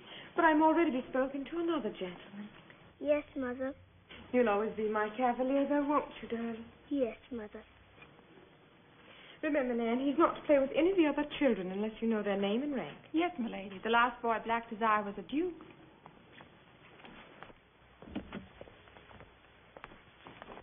Good morrow, Bruce. Good morrow, sire. Oh, it's fish. None of my children have the royal manners that you display.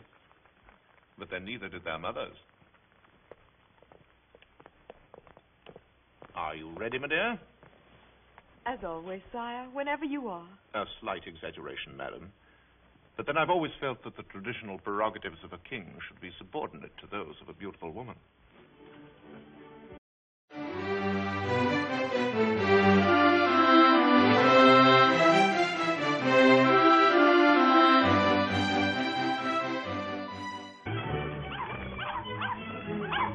now, children. What distressing behavior. I fear they set a bad example by the gentlemen of our court. It was a mild jest, I'll admit, but at least it might warrant a smile. Odds fish if it isn't that rascal Carlton, and who's the wench with him? Sir Thomas, bring them here.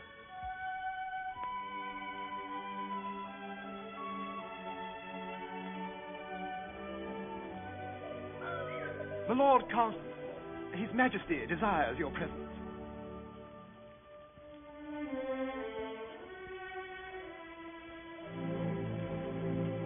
Welcome back to England, Carlton. Your Majesty.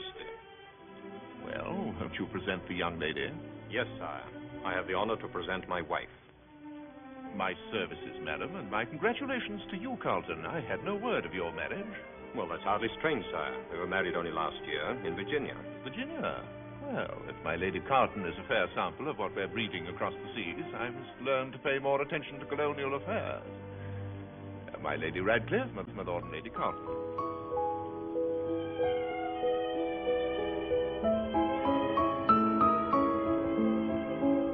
My Lady Radcliffe and I are old friends. Indeed. What brings you back home, Carlton? Business and pleasure, sire. We've settled in Virginia, and I'm disposing of my properties here. Also, this is Lady Carlton's first glimpse of London. That should be almost as notable an event as London's first glimpse of Lady Carlton. I trust that your visit will be long enough so that we may have other glimpses. Your Majesty's kindness would be overwhelming, had I not been prepared for it by all accounts. You hear that, Amber? They must be rogues who say that America's a marvelous land. Yes, sir. The Lady Carlton is a complete surprise. You will hear from us, my lord. My dear. Come, children.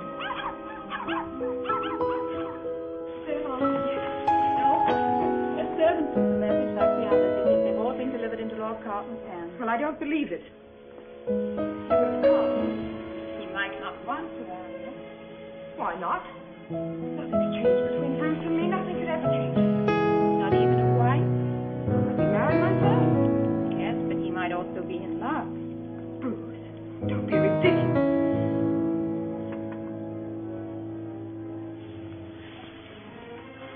I wonder if he thought I looked old. He knows I'm almost 25. Lord Carlton, milady. Oh, I'll be out directly. There, you see, I told you nothing had changed. Oh, you're right.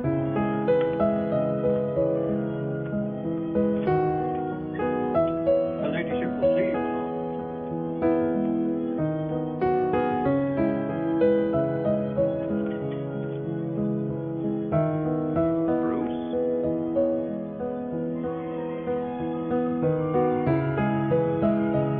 My services, my lord.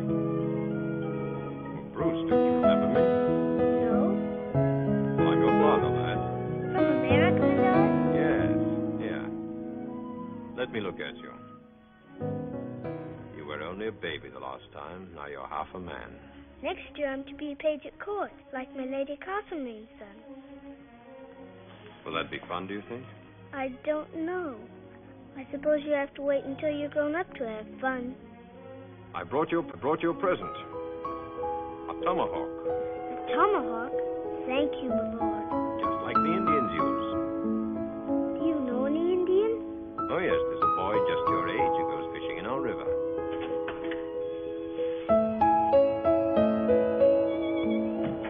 Go along to Nan now, Bruce.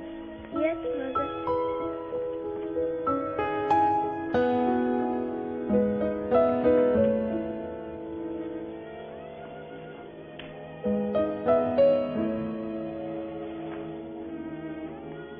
Pray sit down, my lady.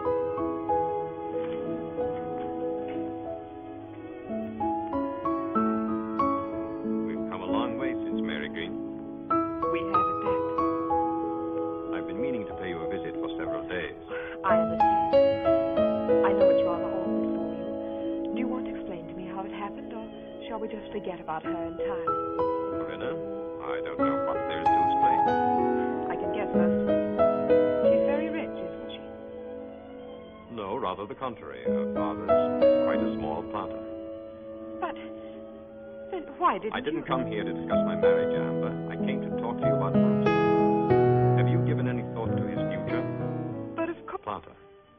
But then why didn't I didn't come here to discuss my marriage, Amber. I came to talk to you about Bruce. Have you given any thought to his future? But of course I have. He'll be the Earl of Radcliffe. Charles has approved the succession. He might even be made a duke. A title has its advantages, that's true. But I wonder if it quite makes up for the lack of a name. You might have given him your name once. But now that you've met it... It's still not too late. What do you mean? It isn't an easy thing to ask of you, but... Amber, we both love him. We want the best for him. I'd like to adopt him and take him back to Virginia with me. Bruce? It's a sick age we live in. We've both been touched by the sickness, but perhaps our boy can be spared it. In Virginia, he can start afresh, free from whispers and scandal. Whispering does a duke no harm.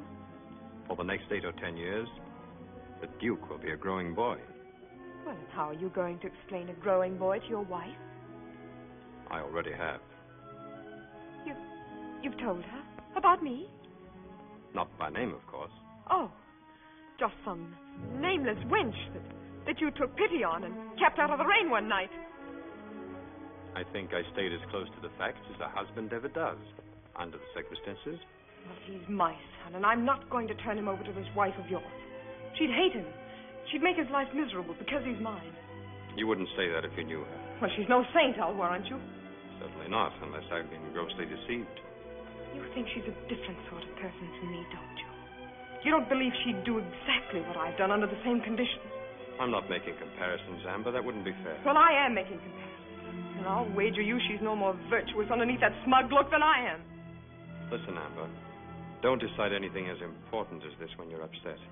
I'm riding to Essex this afternoon to settle my estate there. I only ask you, before you give me a final answer, try to think of the boy a little, too.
Came in with a strange man, I tell you, tongues were wagging. And what do you think he turned out to be? A dancer, a common dancer. Well, no one expects Castlemaine to show any taste, but you'd think she could do better than that. Perhaps my Lady Carlton finds our court scandal tiresome, Amber. Oh, but I don't, Your Majesty, since we have nothing like that in the colonies. What on earth do you do for amusement? Oh, Bruce and I manage to entertain ourselves. And there's so much to be done. Land to clear and plant, buildings to raise. Why, we're busy from sunrise to sunset. A reversal of our customs here in London. We've just built a new room for Bruce, where he can be alone when he feels like it. You're a shrewd as well as a devoted wife. Any man likes to have a place of his own where he can escape his women. Oh, but naturally, a woman likes to know just what he's escaping to. Don't you find it so with his lordship? I'm interested in everything he does, milady, and everything he ever has done. Charles, if you don't mind, I've had a raging headache all evening. With your permission, I'll retire. But of course, my dear, if you're not well. Perhaps you could send Lady Carlton home for me. Good night, my lady. It was so good of you to come. It was good of you to ask me, milady.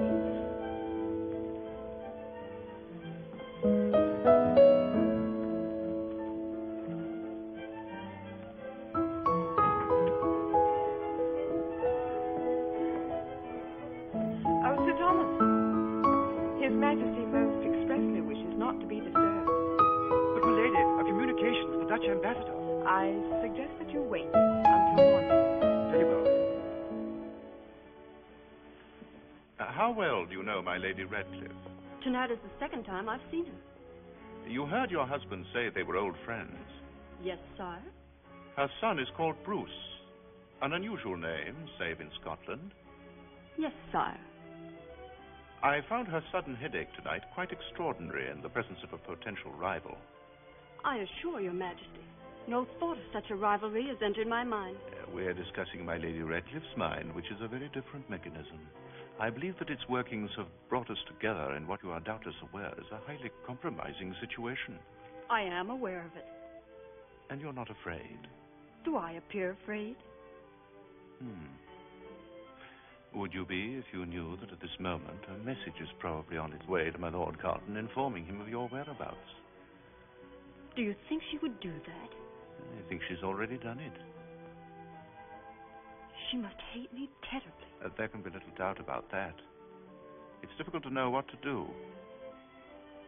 Though I'm sure you should return at once to your lodgings. It would seem the wiser course. Though a regrettable necessity.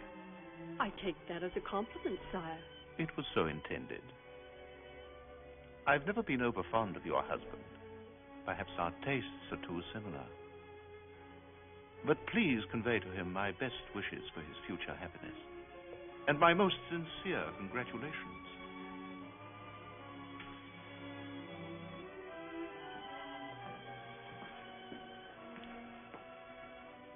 Thank you, sire. Good night. Good night, your Majesty. I wonder, Yes, sire? if we hadn't realized that we were victims of a plot, if you had simply been my guest here tonight, what might the result have been? It's a pity that we shall never know, your Majesty. You will find a door at the foot of the stairs. There is always a carriage waiting.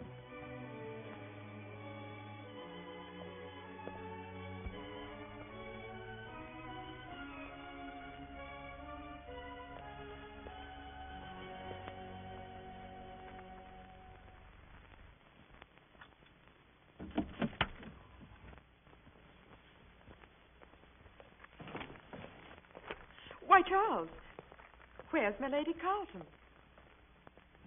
Sent her home, as you requested. I'm really very grateful to you for bringing her here. Women like that are rare enough at any time. But in these days, there are scarcest lovelocks on a roundhead. A faithful wife, Amber. I never thought to see one in Whitehall. You mean she pretended to be faithful? It was no pretense if I'm a judge, and I believe I am. I think you'd better not send that letter. We've made a mistake, Amber, you and I. For you, I fear it'll prove a costly mistake. Charles. The affront to my dignity I might forgive.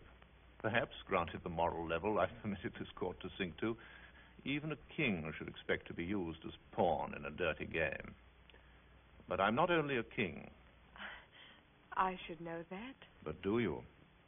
Of course I do, Charles. And I love you. I wish you did, my dear. But you don't, and you never have. I don't blame you for loving him. But I cannot forgive you for it. If I hadn't been king, I might have managed some time in my life to fall in love myself. But instead, I've had to create an illusion of happiness. I've had to pretend to love, pretend to be loved. At best, it was a fragile device, too easily shattered, as you have shattered it tonight. Oh, Charles, I didn't mean to. I know you didn't. But it cannot be mended now. You will have to make arrangements to leave Whitehall. I will undertake to make some provision for your journey. Come, children.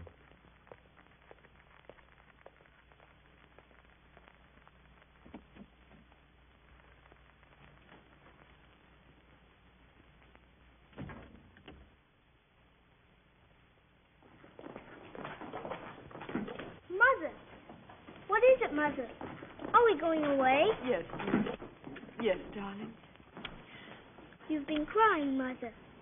Oh, it's nothing, Bruce. When you grow older, you'll learn that women are always crying for no reason. Darling, we're going to the country. Perhaps you won't like it as much as you do here. Oh, but I will, if you're there. Oh, I want you to be happy. And we can be happy together. Just the two of us, can't we? Yes? Sir Thomas Dudley, my lady. Run along now, darling.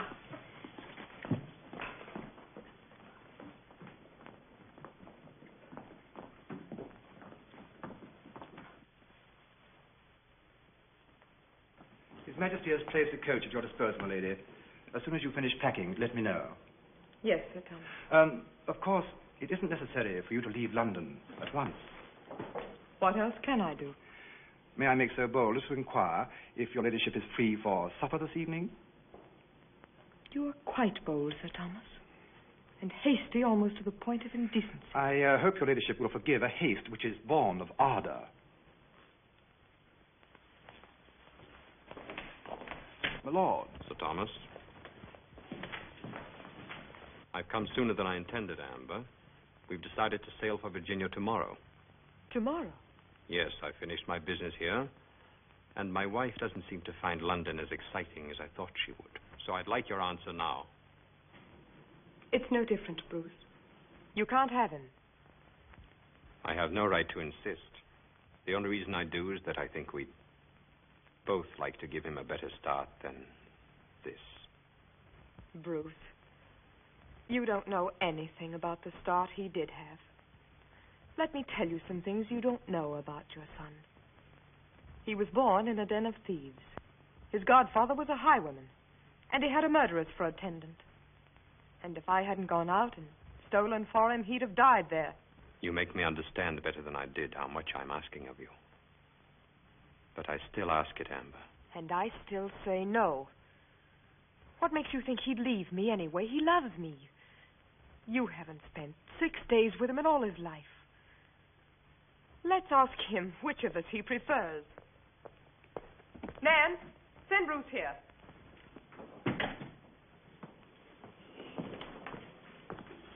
You'll see whose son he is. Amber, you're not going to let a 6-year-old child decide something that he can't even understand. Do you want me, Mother? Yes, darling. Listen, Bruce. Your father's here because he wants to take you to Virginia with him. Virginia? Oh, could I, Mother?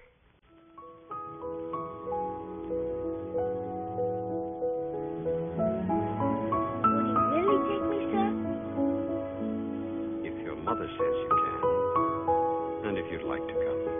And I can see the Red Indians and all the wild animals, and I can have a pony to ride. When will we go? Tomorrow. Tomorrow? On your ship? Yes, on my ship. Then I won't have to grow up before I'm happy. And you'll come too, Mother? Yes. Later, perhaps. Amber, You can take him with you now. Tell Nan to pack her things and send them over. there's no need to hurry. I can delay my sailing. No. It's better this way. You should understand that, Ruth. You've always hated parties. And besides, I have 1,000 things to do. The hairdresser and the milliner, and the arrangements to make for the dance I'm giving to the king. I'm inviting the whole court, and the foreign ambassadors as well. And I'm having 50 fiddlers and that dancer's castle-maids to entertain my guests. Oh, go! For the love of heaven, think of it, go!